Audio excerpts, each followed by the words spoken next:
DD Punjabi ਦੇ ਦੇਸ਼ ਵਿਦੇਸ਼ ਵਿੱਚ ਬੈਠੇ तमाम ਦਰਸ਼ਕਾਂ ਨੂੰ ਮੇਰੇ ਵੱਲੋਂ ਨਰਿੰਦਰ ਸੱਤੀ ਵੱਲੋਂ ਪਿਆਰ ਭਰੀ ਸਤਿ ਸ੍ਰੀ ਅਕਾਲ।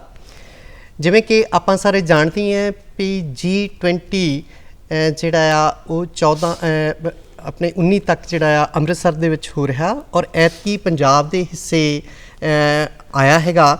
ਸਾਡੇ ਲਈ ਪੰਜਾਬੀਆਂ ਲਈ ਖਾਸ ਕਰਕੇ ਦੇਸ਼ ਲਈ ਔਰ ਪੰਜਾਬ ਲਈ ਮਾਣ ਵਾਲੀ ਗੱਲ ਆ ਕਿ ਗੁਰੂ ਨਗਰੀ ਦੇ ਵਿੱਚ ਇਹ ਸੰਮੇਲਨ ਹੋ ਰਿਹਾ ਔਰ ਐਤਕੀ ਜਿਹੜਾ ਆ ਉਹਦਾ ਫੋਕਸ ਹੈ ਐਜੂਕੇਸ਼ਨ ਤੇ ਐਜੂਕੇਸ਼ਨ ਫੋਕਸ ਮੇਨ ਹੈਗਾ।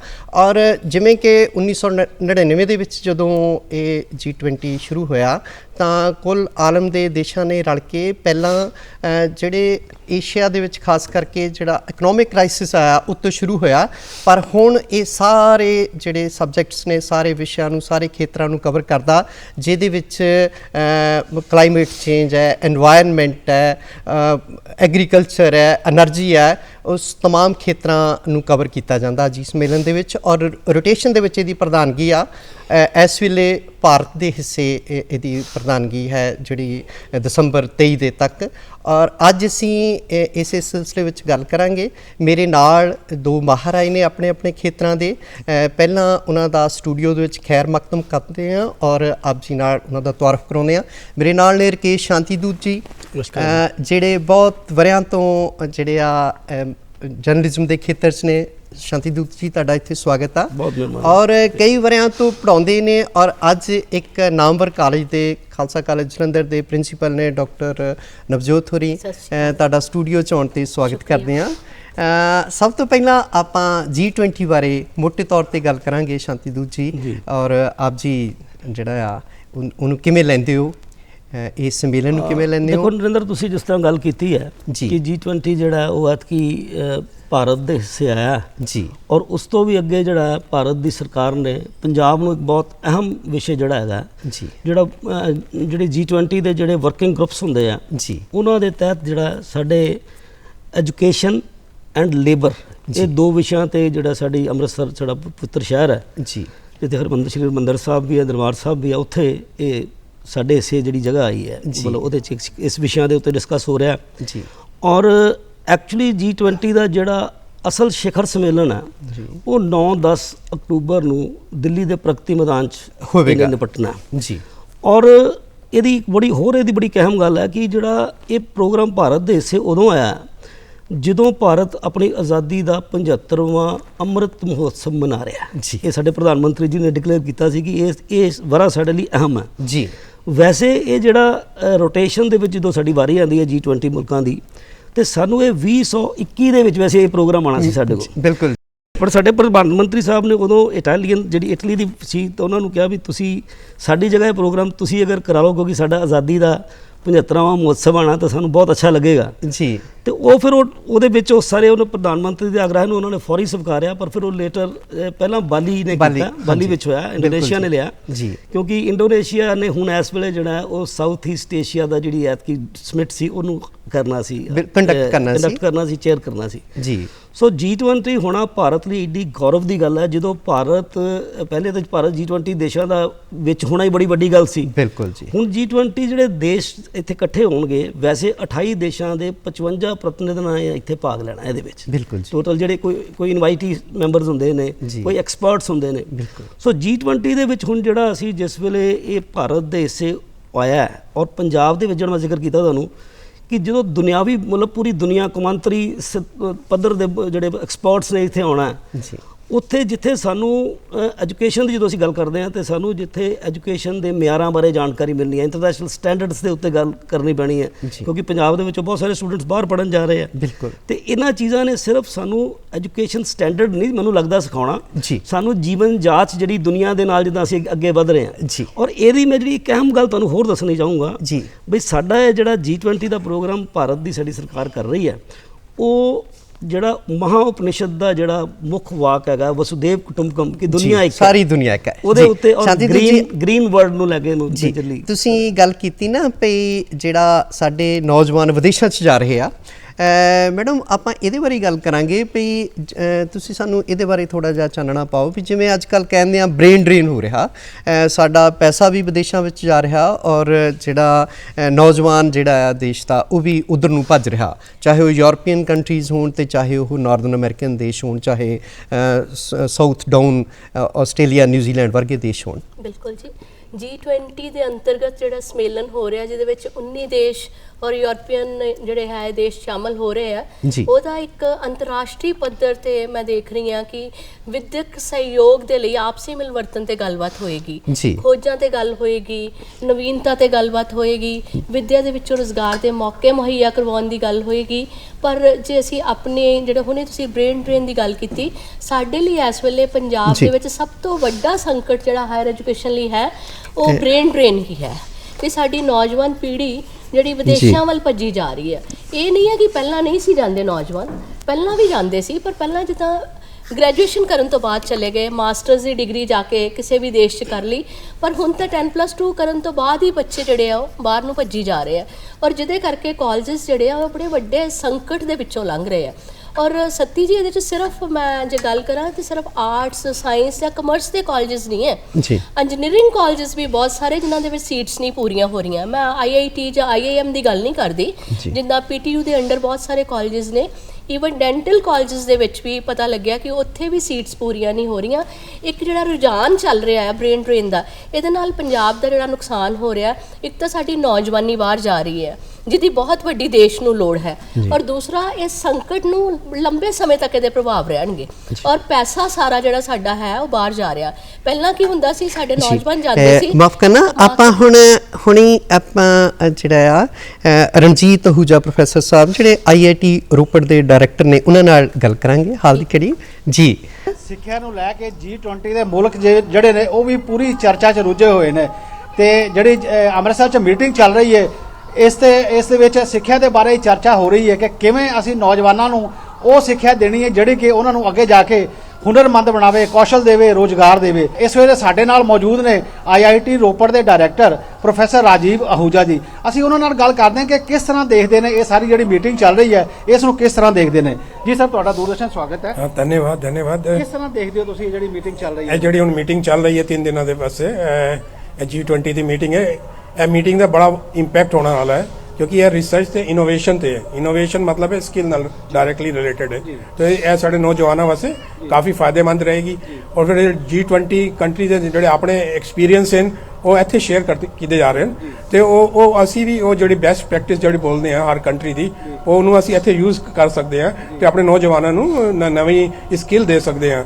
ਤੇ ਇਸ ਦੇ ਵਾਸਤੇ ਇਸ ਮੀਟਿੰਗ ਦਾ ਬੜਾ ਇਫੈਕਟ ਹੈਗਾ।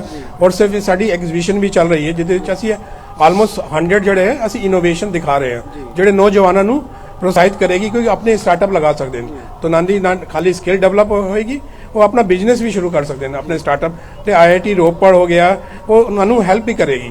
सो इस मीटिंग के वास्ते नौजवानों वास्ते सब कुछ हैगा।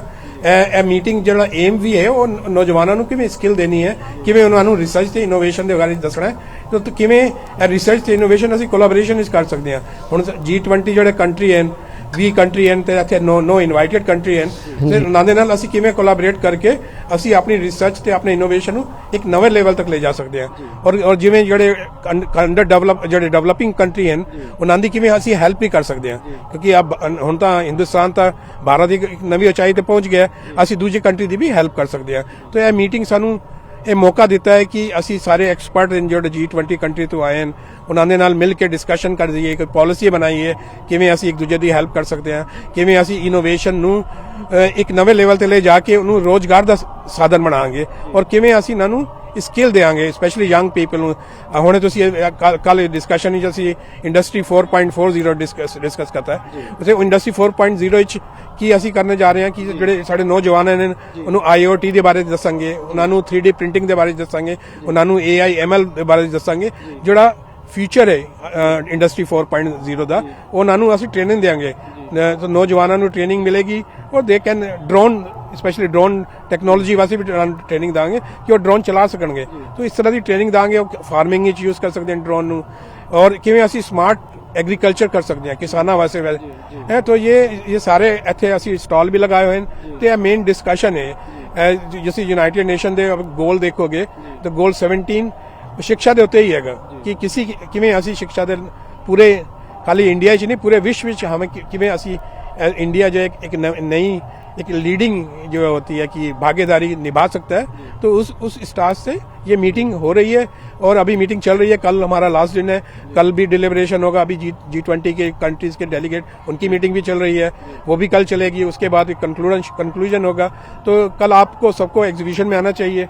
देखो कि how innovation is coming up and you can touch those things by your hand and you can see that हम उसको कैसे हम भी इस तरह के कोई इनोवेशन स्टार्ट कर सकते हैं। ये हमारी यंग जनरेशन को मोटिवेट करेगा, स्पेशली हमारे नौजवानों को।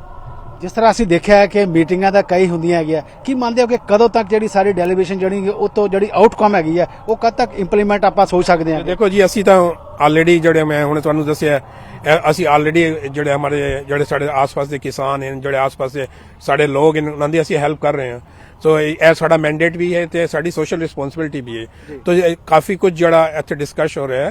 We are already in the process that you can see also कि जो एग्जीबिशन में आके देखोगे कि जो हम बात कर रहे हैं स्किल डेवलपमेंट की, वो आप यहाँ पे देख भी सकते हैं कि हम लोग कैसे स्किल डेवलप कर रहे हैं।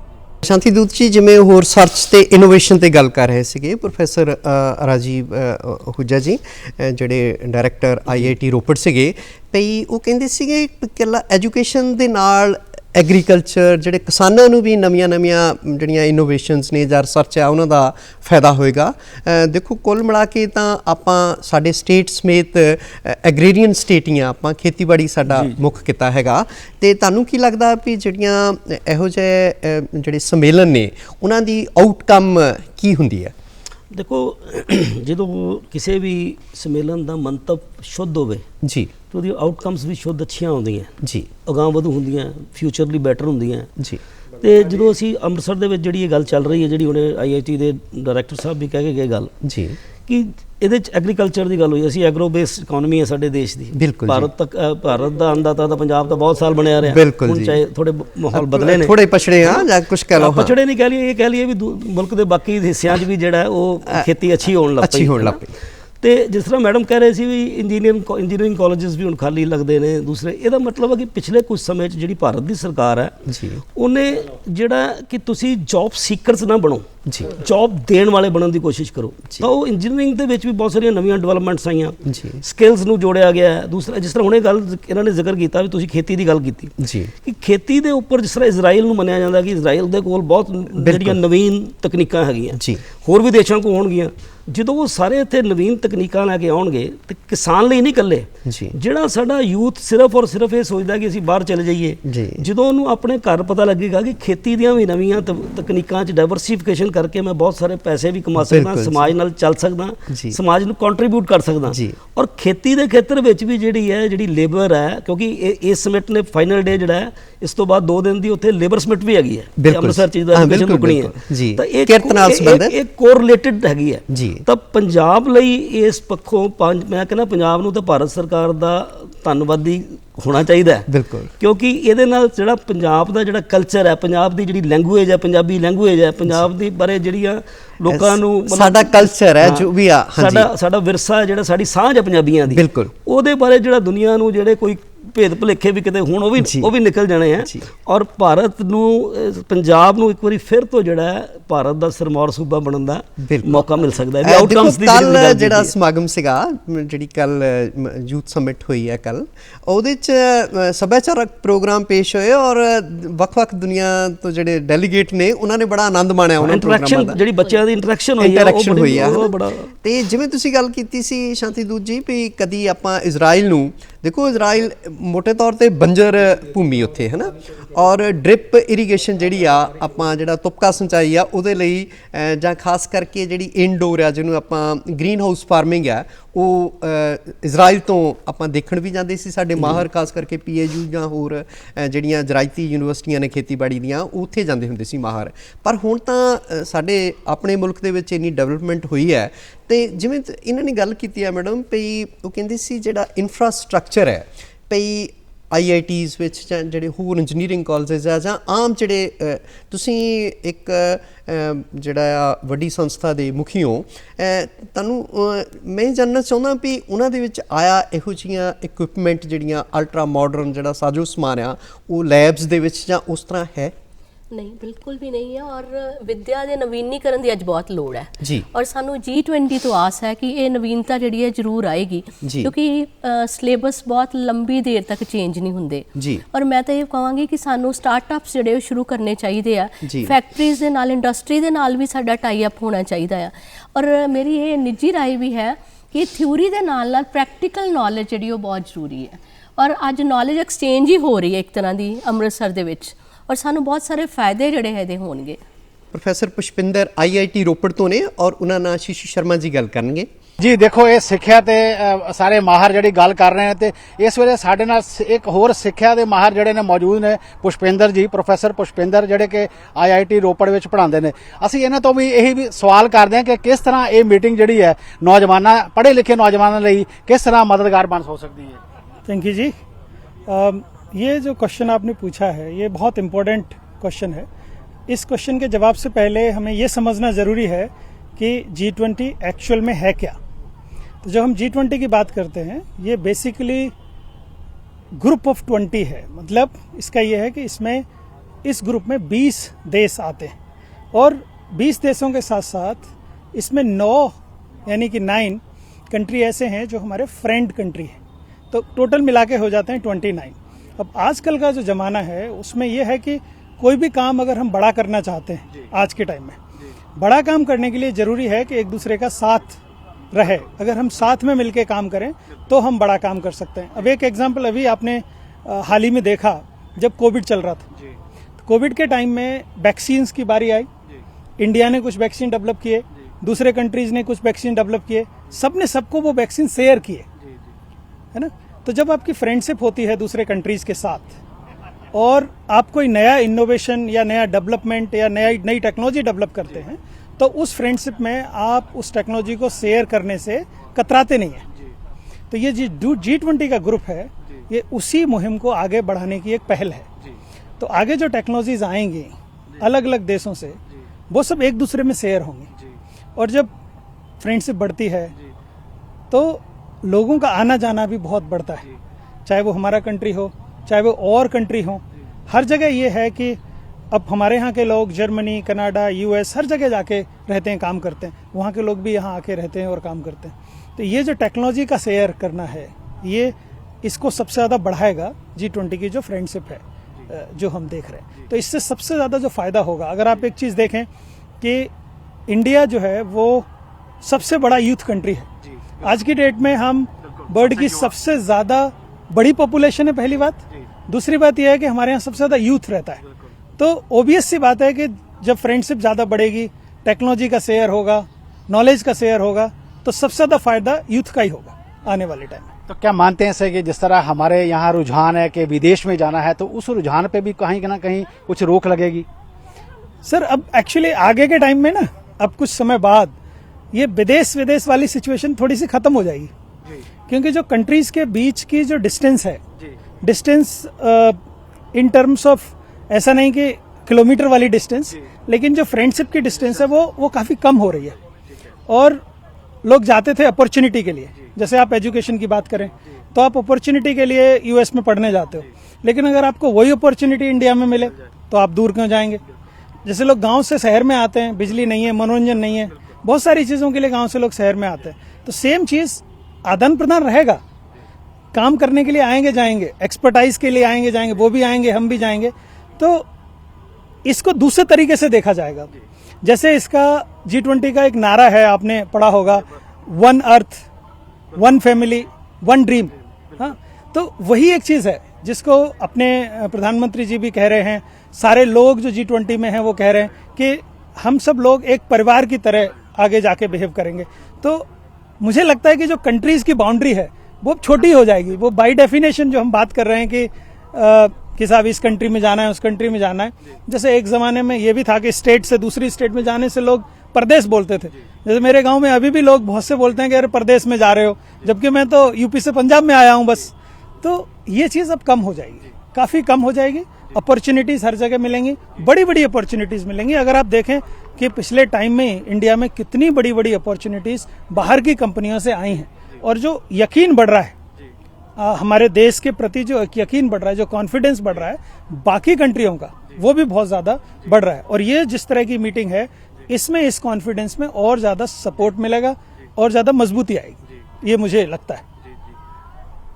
ये थे पुष्पेंद्र जी, तो अब ओवर टू स्टूडियो। ਪੁਸ਼ਪਿੰਦਰ ਜੀ ਗੱਲ ਕਰ ਰਹੇ ਸੀ, ਪ੍ਰੋਫੈਸਰ ਪੁਸ਼ਪਿੰਦਰ IIT ਰੋਪੜ ਤੋਂ। ਕਹਿੰਦੇ ਵੀ ਆਦਾਨ ਪ੍ਰਦਾਨ ਜਿਹੜਾ ਐਕਸਪਰਟੀਜ਼ ਆ ਉਹਦਾ ਆਦਾਨ ਪ੍ਰਦਾਨ ਹੋਏਗਾ ਵੀ ਪੜ੍ਹਨ ਲਈ ਜਿਵੇਂ ਵਿਦੇਸ਼ ਜਾਂਦੇ ਆ ਖਾਸ ਸਿੱਖਿਆ ਲੈਣ, ਵੀ ਜਦੋਂ ਸਾਡੇ ਮੁਲਕ ਦੇ ਵਿੱਚ ਇਹ ਪ੍ਰਬੰਧ ਹੋਏਗਾ ਤਾਂ ਇਹ ਜਿਹੜੀ ਆਵਾਜਾਈ ਆ ਵਿਦਿਆਰਥੀਆਂ ਦੀ ਬਾਹਰ ਨੂੰ ਉਹ ਘਟੇਗੀ, ਕਿਉਂਕਿ ਉਹਨਾਂ ਨੂੰ ਇੱਥੇ ਹੀ ਉਨੀ ਮਿਆਰੀ ਸਿੱਖਿਆ ਮਿਲੇਗੀ। ਤੁਹਾਨੂੰ ਇੱਦਾਂ ਲੱਗਦਾ ਵੀ ਜਿਹੜਾ ਇਹਨਾਂ ਦੇ ਕੋਈ ਸਾਰਥਕ ਸਿੱਟੇ ਇਸ ਗੱਲਬਾਤ ਦੇ ਨਿਕਲਣਗੇ? ਬਿਲਕੁਲ, ਪਹਿਲੀ ਗੱਲ ਤਾਂ ਮੈਨੂੰ ਇਹ ਲੱਗਦਾ ਕਿ ਜੇ ਸਰਕਾਰ G20 ਦੇ ਅੰਤਰਗਤ ਵਿੱਦਿਆ ਨੂੰ, ਸਿੱਖਿਆ ਨੂੰ ਡਿਸਕਸ ਕਰ ਰਹੀ ਹੈ, ਤੇ ਇਹਦਾ ਮਤਲਬ ਕਿ ਸਰਕਾਰ ਫਿਕਰਮੰਦ ਹੈ ਹਰ ਐਜੂਕੇਸ਼ਨ ਪ੍ਰਤੀ ਵੀ ਔਰ ਲੋਕਾਂ ਨੂੰ ਪੜ੍ਹਾਉਣ ਦੇ ਲਈ ਵੀ। ਔਰ ਬਸ ਇਹੀ ਦਰਖਾਸਤ ਹੈ ਕਿ ਥੋੜਾ ਜਿਹਾ ਇਹ ਧਿਆਨ ਜ਼ਰੂਰ ਰੱਖਿਆ ਜਾਏ ਕਿ ਇੱਕ ਸਿਹਤ ਤੇ ਇੱਕ ਸਿੱਖਿਆ, ਇਹ ਸਰਕਾਰਾਂ ਦੀ ਹੀ ਜ਼ਿੰਮੇਵਾਰੀ ਰਵੇ, ਇਹਦੇ ਤੇ ਕਾਰਪੋਰੇਟ ਸੈਕਟਰ ਦਾ ਕਬਜ਼ਾ ਨਾ ਹੋਵੇ, ਇੰਨੀ ਕੁ ਜ਼ਰੂਰ ਧਿਆਨ ਰੱਖਣ ਦੀ ਲੋੜ ਹੈ। ਖੈਰ, ਆਪਣੇ ਸ਼ਾਂਤੀਦੂਤ ਜੀ, ਜਿਵੇਂ ਪੁਸ਼ਪਿੰਦਰ ਹੋਰੀ ਗੱਲ ਕੀਤੀ ਆ, ਉਸ ਤੋਂ ਪਹਿਲਾਂ ਪ੍ਰੋਫੈਸਰ ਅਹੂਜਾ ਜਿਹੜੇ ਡਾਇਰੈਕਟਰ ਸਾਹਿਬ ਨੇ, ਵੀ ਜਿਵੇਂ ਆਪਾਂ ਬ੍ਰੇਨ ਡਰੇਨ ਦੀ ਗੱਲ ਕਰਦੇ ਸੀਗੇ ਵੀ ਬਹੁਤ ਵਿਦਿਆਰਥੀ ਬਾਹਰ ਜਾਂਦੇ ਹੈਗੇ ਆ, ਤੁਹਾਨੂੰ ਪ੍ਰੈਜ਼ੈਂਟ ਸਿਨਾਰੀਓ ਕਿਹੋ ਜਿਹਾ ਲੱਗਦਾ ਤੇ ਆਉਣ ਵਾਲਾ ਸਮਾਂ ਤੁਹਾਨੂੰ ਕਿਵੇਂ ਲੱਗਦਾ ਵੀ ਆਉਣ ਵਾਲੇ ਸਮੇਂ ਦੇ ਵਿੱਚ ਇਹ ਸੀਨ ਕਿਹੋ ਜਿਹਾ ਹੋਏਗਾ? ਪੁਸ਼ਪਿੰਦਰ ਦੇ ਅਲੱਗ-ਅਲੱਗ ਪਹਿਲੂ ਨੇ ਜੀ। ਜਦੋਂ ਤੁਸੀਂ ਦੇਖੋ, ਭਾਰਤ ਇੱਕ ਵਿਸ਼ਵ ਗੁਰੂ ਸੀ, ਹੁਣ ਵੀ ਅਸੀਂ ਕਹਿੰਦੇ ਕਿ ਅਸੀਂ ਵਿਸ਼ਵ ਗੁਰੂ ਵਾਲੇ ਪਾਸੇ ਵੱਧ ਰਹੇ, ਔਰ ਲਗਭਗ ਪਿਛਲੇ 5-7 ਸਾਲਾਂ ਦੀ ਅਗਰ ਅਸੀਂ ਜਿਹੜੀ ਗੱਲ ਕਰਦੇ ਹਾਂ, ਤੇ ਸਾਡਾ ਜਿਹੜੀ ਇੰਟਰਨੈਸ਼ਨਲ ਜਾਂ ਗਲੋਬਲ ਜਿਹੜੀ ਲੀਡਰਸ਼ਿਪ ਦੇ ਵਿੱਚ ਸਾਡੇ ਦੇਸ਼ ਦਾ ਜਿਹੜਾ ਨਾਮ ਹੈ ਉਹ ਬਹੁਤ ਤੇਜ਼ੀ ਨਾਲ ਅੱਗੇ ਵਧਿਆ। ਬਿਲਕੁਲ, ਸ਼ਾਇਦ ਬੇਸ਼ੱਕ ਅਸੀਂ ਕਹਿੰਦੇ ਕਿ ਰੋਟੇਸ਼ਨ 'ਚ ਹੈ, ਪਰ ਰੋਟੇਸ਼ਨ ਪਹਿਲਾਂ ਵੀ ਹੋ ਸਕਦੀ ਸੀ। ਤਾਂ ਇਹ ਬੜੀ ਵੱਡੀ ਗੱਲ ਹੈ ਕਿ G20 ਇੱਥੇ ਕਰਾਉਣ ਲਈ ਸਾਡੇ ਉੱਤੇ ਮਤਲਬ ਪੂਰਾ ਉਹਨਾਂ ਨੇ ਟਰਸਟ ਕੀਤਾ ਗਿਆ ਕਿ ਅੱਛਾ ਅਸੀਂ ਕਰਵਾ ਸਕਦੇ ਹਾਂ, ਕਿਉਂਕਿ ਇਹਦੇ ਨਾਲ ਬਹੁਤ ਸਾਰੀਆਂ ਚੀਜ਼ਾਂ ਜੁੜੀਆਂ ਹੁੰਦੀਆਂ, ਸੁਰੱਖਿਆ ਜੁੜੀ ਹੁੰਦੀ ਹੈ, ਦੂਸਰੀ ਜੁੜੀ ਹੁੰਦੀ ਹੈ। ਸੋ ਸਾਡੇ ਕੋਲ ਅੱਗੇ ਕੀ ਸੀ ਕਿ ਅੱਗੇ ਬੱਚੇ ਜਿਹੜੇ ਹੈ ਉਹ ਜਾ ਕੇ ਉੱਥੇ ਵਸ ਜਾਂਦੇ ਸੀ। ਜਿੱਦਾਂ ਪ੍ਰੋਫੈਸਰ ਪੁਸ਼ਪਿੰਦਰ ਨੇ ਕਿਹਾ ਕਿ ਹੁਣ ਆਉਣਾ ਜਾਣਾ ਤਾਂ ਰਹੇਗਾ ਜੀ, ਬਟ ਸਾਡੀ ਅਪੋਰਚੁਨਿਟੀਜ਼ ਵੀ ਉੱਦਾਂ ਦੀਆਂ ਹੋਣਗੀਆਂ। ਅਸੀਂ ਆਵਾਂਗੇ ਜਾਵਾਂਗੇ, ਟੈਕਨੀਕ ਦਾ ਲੈਣ ਦੇਣ ਕਰਾਂਗੇ, ਅਸੀਂ ਕਲਚਰ ਦਾ ਜਿਹੜੀ ਐਕਸਚੇਂਜ ਕਰਾਂਗੇ। ਔਰ ਮੈਨੂੰ ਲੱਗਦਾ ਕਿ ਇਹਦੀ ਜਿਹੜੀ ਸਾਰਥਕ ਸਿੱਟਾ ਇਹ ਆਏਗਾ ਕਿ ਜਿਹੜੀ G20 ਇੰਡੀਆ ਦੇ ਵਿੱਚ ਹੋਈ ਹੈ, ਔਰ ਪੰਜਾਬ ਵਰਗੇ ਜਿਹੜਾ ਸਾਡਾ ਇੱਕ ਛੋਟੇ ਸੂਬਿਆਂ ਦੇ ਵਿੱਚ ਜਿਹੜਾ ਸੂਬਾ ਆਉਂਦਾ, ਉਹਦਾ ਚੁਣਾਵ ਕੀਤਾ ਗਿਆ ਵੀ ਇੱਥੇ ਬੈਠ ਕੇ ਜਿਹੜਾ ਸਾਡੇ ਲੋਕਾਂ ਦਾ ਜਿਹੜਾ ਗਲੋਬਲ ਵਿਜ਼ਨ ਹੈ, ਸਾਡੇ ਬੱਚੇ ਸ਼ਾਇਦ ਜਿਹੜੇ G20 ਦੇ ਵਿੱਚ ਜਿਨ੍ਹਾਂ ਨੂੰ ਮੌਕਾ ਮਿਲ ਰਿਹਾ ਹੈ ਦੇਖਣ ਦਾ, ਕਈ ਆਰਗੇਨਾਈਜੇਸ਼ਨ ਜਿਹੜੇ ਆਰਗੇਨਾਈਜ਼ਿੰਗ ਸਿਸਟਮ ਦੇ ਵਿੱਚ ਵੀ ਕੰਮ ਕਰ ਰਹੇ, ਕੋਈ ਵਲੰਟੀਅਰਸ ਨੇ, ਬੱਚੇ ਸਾਡੇ ਦੂਸਰੇ ਨੇ, ਕਿਉਂਕਿ ਐਜੂਕੇਸ਼ਨ ਉੱਪਰ ਹੋ ਰਿਹਾ। ਤਾਂ ਉਸ ਦੌਰਾਨ ਉਹਨਾਂ ਨੂੰ ਉਹ ਜਿਹੜਾ ਗਲੋਬਲ ਵਿਜ਼ਨ ਹੈ, ਔਰ ਗਲੋਬਲ ਉਸ ਵਿਜ਼ਨ ਦੇ ਵਿੱਚ ਸਾਡੇ ਮੁਲਕ ਦੀ ਜਿਹੜੀ ਭੂਮਿਕਾ ਹੈ, ਉਹ ਜਦੋਂ ਦਿਖੇਗੀ ਤਾਂ ਮੈਨੂੰ ਲੱਗਦਾ ਵੀ ਉਹਨਾਂ ਦਾ ਇਹ ਵਿਸ਼ਵਾਸ ਖੁੱਲ੍ਹ ਕੇ ਆਏਗਾ ਸਾਹਮਣੇ ਕਿ ਭਾਰਤ ਜਿਹੜਾ ਹੈ ਇਸ ਦਿਸ਼ਾ ਦੇ ਵਿੱਚ ਜਿਸ ਕਿਸਮ ਦਾ ਭਾਰਤ ਦੇ ਅੰਦਰ ਜੋ ਕੀਤਾ ਜਾ ਰਿਹਾ ਉਹਦੇ ਲਈ ਸਾਨੂੰ ਅਪੋਰਚੁਨਿਟੀਜ਼ ਤਲਾਸ਼ਣੀਆਂ ਪੈਣਗੀਆਂ, ਆਪਣੇ ਮੁਲਕ 'ਚ ਵੀ ਅਵੇਲੇਬਲ ਨੇ, ਪਰ ਇੱਕ ਭੇਡ ਚਾਲ ਬਣੀ ਕਿ ਅਸੀਂ ਜਾਈ ਜਾਵਾਂਗੇ। ਮੈਨੂੰ ਲੱਗਦਾ ਵੀ ਇਹਦਾ ਬਹੁਤ ਜਿਹੜਾ ਸਾਰਥਕ ਸਿੱਟਾ ਸਾਹਮਣੇ ਆਏਗਾ ਕਿ ਸਾਡੇ ਬੱਚੇ ਬਾਹਰ ਜਾਣਗੇ ਤਾਂ ਜ਼ਰੂਰ, ਕਿਉਂਕਿ ਅੱਗੇ ਵੀ ਅਸੀਂ ਜਾਂਦੇ ਸੀ, ਅੱਗੇ ਵੀ ਅਸੀਂ ਸਾਡੇ ਜਿਹੜੀ ਸਾਡੀ ਹਿਸਟਰੀ ਹੈ, ਸਾਡੇ ਇਤਿਹਾਸ ਨੇ ਇਹ ਪ੍ਰਮਾਣ ਹੈ ਸਾਡਾ ਇਤਿਹਾਸ ਕਿ ਅਸੀਂ ਦੁਨੀਆ ਨੂੰ ਜੀਵਨ ਜਾਚ ਦਿੱਤੀ ਸੀ। ਤੇ ਇਸ ਤਰ੍ਹਾਂ ਹੀ ਹੁਣ ਵੀ ਸਾਡੇ ਬੱਚੇ ਜਿੱਥੇ ਜਿੱਥੇ ਹੈਗੇ ਆ, ਤੁਸੀਂ ਦੇਖੋ ਨਾ ਕਿ ਵੀ ਅਗਰ ਅਸੀਂ ਕਹਿੰਦੇ ਕਿ ਇੰਗਲੈਂਡ ਦੇ ਵਿੱਚ ਰਿਸ਼ੀ ਸੁਨਕ ਜਿਹੜਾ ਪ੍ਰਾਈਮ ਮਿਨਿਸਟਰ ਬਣਦਾ, ਤਾਂ ਉਹ ਗੱਲ ਜਿਹੜੀ ਲੈਣ ਦੇਣ ਵਾਲੀ ਗੱਲ ਹੈ, ਪੂਰੀ ਲੀਡਰਸ਼ਿਪ ਵੀ ਦਿੱਤੀ ਜਾਏਗੀ। ਲੀਡਰਸ਼ਿਪ ਜਿੱਥੇ ਅੱਛੀ ਹੈ, ਅਮਰੀਕਾ 'ਚ ਉੱਚੇ ਅਹੁਦਿਆਂ ਤੇ ਆਪਣੇ ਬਹੁਤ ਸਾਰੀਆਂ ਚੀਜ਼ਾਂ, ਤੁਸੀਂ ਬਾਂਗਾ ਸਾਹਿਬ ਤੁਸੀਂ ਦੇਖੋ, ਵਰਲਡ ਬੈਂਕ ਦੇ ਤੁਸੀਂ ਬਿਲਕੁਲ, ਇਹ ਭਾਰਤ ਦੇ ਜਿਹੜੇ ਵੱਧਦੇ ਕਦਮ ਆ, ਜਿਹੜਾ ਜਿਹਨੂੰ ਮਤਲਬ ਵਿਸ਼ਵ ਗੁਰੂ ਕਹਿ ਕੇ ਪਰਿਭਾਸ਼ਾ ਵਿਸ਼ਵ ਗੁਰੂ ਦੀ ਹੋ ਜਾਂਦੀ ਹੈ, ਤਾਂ ਅਸੀਂ ਲੀਡ ਵੀ ਕਰ ਰਹੇ ਹਾਂ, ਮਾਰਗਦਰਸ਼ਨ ਦੇ ਵੀ ਰਹੇ ਹਾਂ, ਔਰ ਮਾਰਗਦਰਸ਼ਨ ਲੈ ਵੀ ਰਹੇ ਹਾਂ। ਇਸੇ ਕਰਕੇ ਭਾਰਤ ਨੂੰ ਇੱਕ ਵੱਡੇ ਪਲੇਟਫਾਰਮ ਦੇ ਤੌਰ ਤੇ G20 ਨੇ ਯੂਜ਼ ਕੀਤਾ ਇਸ ਵਿੱਚ। ਜੀ ਮੈਡਮ, ਜਿਵੇਂ ਜਦੋਂ ਆਪਣੀ ਜਿਹੜੀ ਨੈਸ਼ਨਲ ਐਜੂਕੇਸ਼ਨ ਪਾਲਿਸੀ ਆਈ ਆ, ਜੇ ਮੈਂ ਭੁੱਲਦਾ ਨਹੀਂ ਤੇ ਤੁਹਾਡੇ ਕਾਰਜ ਉਹਦੇ ਤੇ 2-3 ਦਿਨ ਵਿਚਾਰ ਚਰਚਾ ਹੋਈ ਸੀ, ਔਰ ਪੰਜਾਬ ਭਰ 'ਚੋਂ ਜਿਹੜੇ ਆ ਵਿਦਵਾਨ ਜਿਹੜੇ ਆ ਵਿਦਿਅਕ ਖੇਤਰ ਨਾਲ ਸੰਬੰਧਿਤ ਹੈ, ਉਹਨਾਂ ਨੇ ਇਹਦੇ ਤੇ ਵਿਚਾਰਾਂ ਕੀਤੀਆਂ ਸੀ। ਤੁਹਾਨੂੰ ਲੱਗਦਾ ਵੀ ਜਿਹੜੀ ਆਪਣੀ ਨੈਸ਼ਨਲ ਐਜੂਕੇਸ਼ਨ ਪਾਲਿਸੀ ਆ ਉਹ ਜਿਹੜੇ ਆਉਣ ਵਾਲੇ ਸਾਡੇ ਸਰੋਕਾਰ ਆ ਵਿਦਿਆ ਦੇ ਉਹਨਾਂ ਤੇ ਖਰੀ ਉਤਰੇਗੀ, ਉਹਨਾਂ ਮਾਪਦੰਡਾਂ ਨੂੰ ਪੂਰੇ ਕਰੇਗੀ? ਉਹਦੇ ਚ ਬਹੁਤ ਸਾਰੇ ਜਿਹੜੀਆਂ ਉਸ ਪਾਲਿਸੀ ਦੇ ਵਿੱਚ ਬਹੁਤ ਸਾਰੀਆਂ ਗੱਲਾਂ ਜਿਹੜੀਆਂ ਹੈਗੀਆਂ ਆ ਉਹ ਪੋਜ਼ਿਟਿਵ ਵੀ ਹੈ, ਪਰ ਕੁਝ ਜਿਹੜਾ ਹੈ ਉਹ ਥੋੜਾ ਜਿਹਾ ਸਾਨੂੰ ਸੰਕਟ ਚ ਪਾਉਣ ਵਾਲਾ ਵੀ ਹੈ। ਜਿਸ ਤਰ੍ਹਾਂ ਕਿ ਉਹਦੇ ਵਿੱਚ ਇੱਕ ਹੈ ਕਿ ਜਿਹੜੇ ਛੋਟੇ 3000 ਤੋਂ ਘੱਟ ਸਟਰੈਂਥ ਵਾਲੇ ਕਾਲਜ ਹੈ ਉਹ ਨਹੀਂ ਚੱਲਣਗੇ, ਹਨਾ। ਔਰ ਇਸ ਤਰ੍ਹਾਂ ਦੀਆਂ ਗੱਲਾਂ ਜਿਹੜੀਆਂ ਉਹ ਜਿਹੜੀ ਨਵੀਂ ਐਜੂਕੇਸ਼ਨ ਪਾਲਿਸੀ ਉਹ ਚ ਘਬਰਾਉਣ ਵਾਲੀਆਂ ਵੀ ਹੈਗੀਆਂ ਆ। ਜੀ ਪਰ ਕੁੱਲ ਮਿਲਾ ਕੇ ਤੁਹਾਨੂੰ ਜਿਹੜਾ ਆਉਣ ਵਾਲਾ ਸਮਾਂ ਆ ਜਾਂ ਜਿਹੜੀ ਇਹ ਸਮਿਟ ਆ ਖਾਸ ਕਰਕੇ ਐਜੂਕੇਸ਼ਨ ਤੇ ਫੋਕਸ ਹੋ ਰਹੀ ਆ, ਹੈ ਨਾ, ਆਉਣ ਵਾਲੇ 2-3 ਦਿਨ ਇਹਦੇ 'ਤੇ ਗੱਲ ਚੱਲਣੀ। ਔਰ ਜਿਵੇਂ ਸ਼ਾਂਤੀ ਦੂਤ ਹੋਰੀ ਕਿਹਾ ਵੀ ਉਹ ਕਿਰਤ ਨਾਲ ਸੰਬੰਧਿਤ ਵੀ ਜਿਹੜਾ ਅਖੀਰ ਦੇ ਵਿੱਚ ਆ ਉਹਦੇ ਨਾਲ, ਔਰ ਕਿਰਤ ਜਿਹੜੀ ਆ ਉਹ ਵਿਦਿਆ ਦੇ ਨਾਲ ਜੁੜੀ ਹੋਈ ਆ। ਜਿਵੇਂ ਦੇਖੋ ਪਹਿਲਾਂ ਵਿਦਿਆਰਥੀ ਆ ਜਾਂ ਲੋਕ ਆ ਉਹ ਬਾਹਰ ਖੱਟਣ ਕਮਾਉਣ ਜਾਂਦੇ ਸੀ, ਆਪਣੇ ਦੇਸ਼ ਨੂੰ ਪੈਸੇ ਭੇਜਦੇ ਸੀ ਔਰ ਆਉਂਦੇ ਵੀ ਸੀਗੇ, ਹੈ ਨਾ। ਤੁਹਾਨੂੰ ਲੱਗਦਾ ਵੀ ਕੁਛ ਰੁਝਾਨ ਜਿਹੜਾ ਆ ਉੱਦਾਂ ਦਾ ਮੁੜ ਕੇ ਪੈਦਾ ਹੋਏਗਾ? ਦੇਖੋ ਜੇ ਅਸੀਂ ਕੋਸ਼ਿਸ਼ ਕਰਾਂਗੇ ਤੇ ਹੋ ਵੀ ਸਕਦਾ। ਜੇ ਇੱਥੇ ਰੁਜ਼ਗਾਰ ਦੀ ਸਮੱਸਿਆ ਹੱਲ ਹੋ ਜਾਵੇ, ਬੱਚਿਆਂ ਨੂੰ ਰੁਜ਼ਗਾਰ ਮਿਲ ਜੇ, ਤੇ ਕੌਣ ਚਾਹੁੰਦਾ ਆ ਆਪਣਾ ਘਰ-ਬਾਰ, ਆਪਣੀ ਮਿੱਟੀ ਨਾਲੋਂ ਟੁੱਟਣਾ ਕੋਈ ਵੀ ਨਹੀਂ ਚਾਹੁੰਦਾ। ਔਰ ਕੋਈ ਵੀ ਮਾਪੇ ਜਿਹੜੇ ਆਪਣੇ ਬੱਚਿਆਂ ਨੂੰ ਪ੍ਰਦੇਸ਼ ਭੇਜ ਕੇ ਖੁਸ਼ ਨਹੀਂ ਹੁੰਦੇ। ਇਹ ਮਜਬੂਰੀ ਹੈ, ਉਹਨਾਂ ਦੀ ਮਜਬੂਰੀ ਕਰਕੇ ਉਹਨਾਂ ਨੂੰ ਜਾਣਾ ਪੈ ਰਿਹਾ।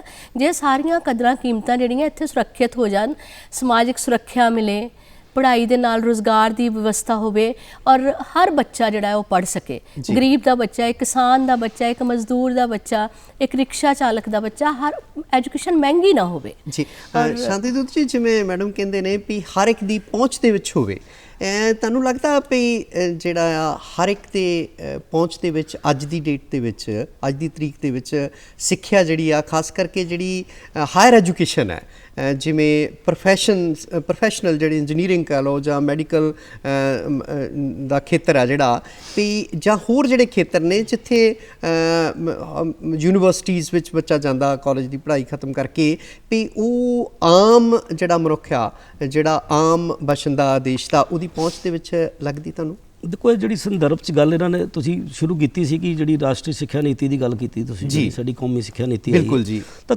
ਕੌਮੀ ਸਿੱਖਿਆ ਨੀਤੀ ਸਾਡੀ ਇੱਕ ਆਪਣੇ ਆਪ 'ਚ ਇੱਕ ਐਸੀ ਚੀਜ਼ ਆਈ ਹੈ, ਇਹਦੇ ਸਭ ਤੋਂ ਜਿਹੜੀ ਇੰਪੋਰਟੈਂਟ ਚੀਜ਼ ਆਈ ਹੈਗੀ ਹੈ ਉਹ ਆਈ ਹੈ ਵੀ ਉਹ ਸਰਕਾਰ ਨੇ ਜਿਹੜੀ ਇਸ ਨੀਤੀ ਜਿਹਨੂੰ ਜਿਹੜੇ ਮਾਹਰਾਂ ਨੇ ਜਿਹੜੀ ਨੀਤੀ ਤਿਆਰ ਕੀਤੀ, ਉਹਨਾਂ ਨੇ ਕਿਹਾ ਵੀ ਸਭ ਤੋਂ ਪਹਿਲਾਂ ਜਿਹੜੀ ਬੇਸਿਕ ਜਿਹੜੀ ਤੁਹਾਡੀ ਐਜੂਕੇਸ਼ਨ ਹੈ ਉਹ ਤੁਹਾਡੀ ਮਾਂ ਬੋਲੀ 'ਚ ਹੋਏਗੀ। ਇਹ ਬਹੁਤ ਇੰਪੋਰਟੈਂਟ ਇਸ਼ੂ ਹੈ ਵੀ ਜਿਹੜੇ ਖਿੱਤੇ 'ਚ ਤੁਸੀਂ, ਕਿਉਂਕਿ Bharat multi cultural multi language ਵੱਡਾ ਦੇਸ਼ ਹੈ, ਤਾਂ ਉਹਦੇ 'ਚ ਉਹਨਾਂ ਨੇ ਕਿਹਾ ਵੀ ਜਿਹੜੀ ਬੇਸਿਕ ਐਜੂਕੇਸ਼ਨ ਆ ਉਹਦੇ ਵਿੱਚ ਤੁਹਾਡੀ ਆਪਣੀ ਲੈਂਗੁਏਜ ਦੇ ਵਿੱਚ ਜਿਹੜੀ ਤੁਸੀਂ ਬੋਲਦੇ ਤੁਹਾਡੀ ਮਾਂ ਬੋਲੀ ਆ ਉਹਦੇ 'ਚ ਹੋਊਗੀ। ਦੂਸਰੀ ਚੀਜ਼ ਹੈ ਕਿ ਅਗਰ ਇਹ ਇੱਕ ਸਮੱਸਿਆ ਅੱਜ ਲੱਗਦੀ ਹੈ ਵੀ 3000 ਤੱਕ ਦੇ ਕਾਲਜ ਹੀ ਚੱਲਣਗੇ, ਪਰ ਦੂਸਰੇ ਪਾਸੇ ਕਿ ਹਰ ਬੱਚਾ ਤਾਂ ਹਾਇਰ ਐਜੂਕੇਸ਼ਨ ਨਹੀਂ ਲੈਂਦਾ।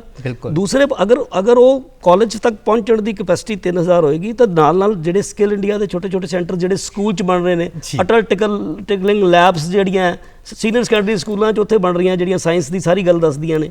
ਤਾਂ ਅਗਰ ਕਾਲਜਸ ਦੀ ਉਹ ਕੀਤੀ ਜਾ ਰਹੀ ਹੈ, ਤੇ ਸਕੂਲਾਂ ਦੀ ਡਿਵੈਲਪਮੈਂਟ ਜਿਹੜੀ ਪਿੰਡ ਪੱਧਰ ਤੇ ਹੈ ਉਹ ਐਜੂਕੇਸ਼ਨ ਦਾ ਮਿਆਰ ਉੱਥੋਂ ਵਧਾ ਰਹੀ ਹੈ, ਔਰ ਜਿਹੜੇ ਸਕਿੱਲਸ ਜਾਣਗੇ। ਆਪਾਂ ਗੱਲਬਾਤ ਜਾਰੀ ਰੱਖਾਂਗੇ, ਫਿਰ ਇੱਕ ਵਾਰੀ ਤੁਹਾਨੂੰ ਅੰਮ੍ਰਿਤਸਰ ਨਾਲ ਜੋੜਦੇ ਹਾਂ। ਜਿਸ ਤਰ੍ਹਾਂ ਕਿ ਤੁਸੀਂ ਸਟੂਡੀਓ 'ਚ ਸਿੱਖਿਆ ਤੇ ਚਰਚਾ ਕਰ ਰਹੇ ਹੋ, ਤੇ ਇਹ ਸਾਡੇ ਨਾਲ ਵੀ ਇਸ ਵੇਲੇ ਇੱਕ ਹੋਰ ਸਿੱਖਿਆਵਿਦ ਮੌਜੂਦ ਨੇ, ਧੀਰਜ ਕੁਮਾਰ ਮਹਾਜਨ, ਜਿਹੜੇ ਕਿ IIT ਰੋਪੜ ਦੇ ਵਿੱਚ ਪ੍ਰੋਫੈਸਰ ਨੇ। ਅਸੀਂ ਉਹਨਾਂ ਤੋਂ ਵੀ ਇਹੀ ਜਾਣਦੇ ਹਾਂ ਕਿ ਕਿਸ ਤਰ੍ਹਾਂ ਜਿਹੜੀ G20 ਦੇ ਵਿੱਚ ਡੈਲੀਬਰੇਸ਼ਨਸ ਹੋ ਰਹੀਆਂ, ਇਹ ਗੱਲਬਾਤ ਹੋ ਰਹੀ ਹੈ, ਕਿਵੇਂ ਸਾਡੇ ਬੱਚਿਆਂ ਨੂੰ ਇਹ ਜਿਹੜੀ ਹੈ ਫਾਇਦਾ ਪਹੁੰਚਾਏਗੀ। ਜੀ ਪ੍ਰੋਫੈਸਰ, ਤੁਹਾਡਾ ਸਵਾਗਤ ਹੈ। ਸ਼ੁਕਰੀਆ। ਕਿਸ ਤਰ੍ਹਾਂ ਦੇਖਦੇ ਹੋ ਤੁਸੀਂ ਜਿਹੜੀ ਗੱਲਬਾਤ ਹੋ ਰਹੀ ਹੈ? ਆਈ ਥਿੰਕ ਇਹ ਪੰਜਾਬ ਲਈ ਬਹੁਤ ਵੱਡਾ ਮੌਕਾ ਹੈ, ਜਦੋਂ ਕਿ ਬਹੁਤ ਇੰਟਰਨੈਸ਼ਨਲ ਪੱਧਰ ਦੇ ਲੋਕ ਆ ਰਹੇ ਨੇ, ਜਦੋਂ ਉਹ ਦੱਸਣਗੇ ਕਿ ਉਹਨਾਂ ਦੇ ਉੱਥੇ ਕੀ ਚੱਲ ਰਿਹਾ ਹੈ, ਤੇ ਜਦੋਂ ਅਸੀਂ ਦੱਸਾਂਗੇ ਅਸੀਂ ਕੀ ਕਰ ਰਹੇ ਹਾਂ ਆਪਣੇ ਪੰਜਾਬ ਲਈ, ਆਪਣੇ ਭਾਰਤ ਲਈ, ਉਹਨਾਂ ਨੂੰ ਆਪਾਂ ਕਦੀ ਵੀ ਪਿੱਛੇ ਨਹੀਂ ਆ ਕਿਸੇ ਵੀ ਚੀਜ਼ ਲਈ। ਹੁਣ ਮੈਂ ਜਿਵੇਂ ਐਗਜ਼ੀਬਿਸ਼ਨ ਤੇ ਕੰਮ ਕੀਤਾ, ਮੇਰਾ ਮਕਸਦ ਇਹੀ ਸੀਗਾ ਕਿ ਪੰਜਾਬ ਦੇ ਜਿਹੜੇ ਸਟਾਰਟਅਪ ਹੈਗੇ ਨੇ ਉਹਨਾਂ ਨੂੰ ਇੱਕ ਪਲੇਟਫਾਰਮ ਦਈਏ।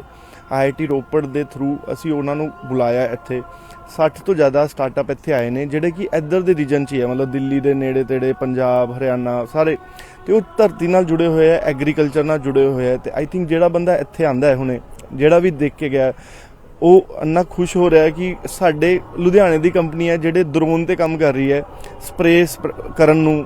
ਇਹ ਚੀਜ਼ਾਂ ਅੱਜ ਜਦੋਂ ਸ਼ੁਰੂ ਹੋ ਰਹੀਆਂ ਤੇ ਉਹ 2 ਸਾਲਾਂ 'ਚ ਸੱਚੀ ਵੀ ਹੋ ਜਾਣਗੀਆਂ, ਤੇ ਇਹੀ ਟੈਕਨੋਲੋਜੀ ਬਾਹਰ ਵੀ ਚੱਲ ਰਹੀ ਹੈ।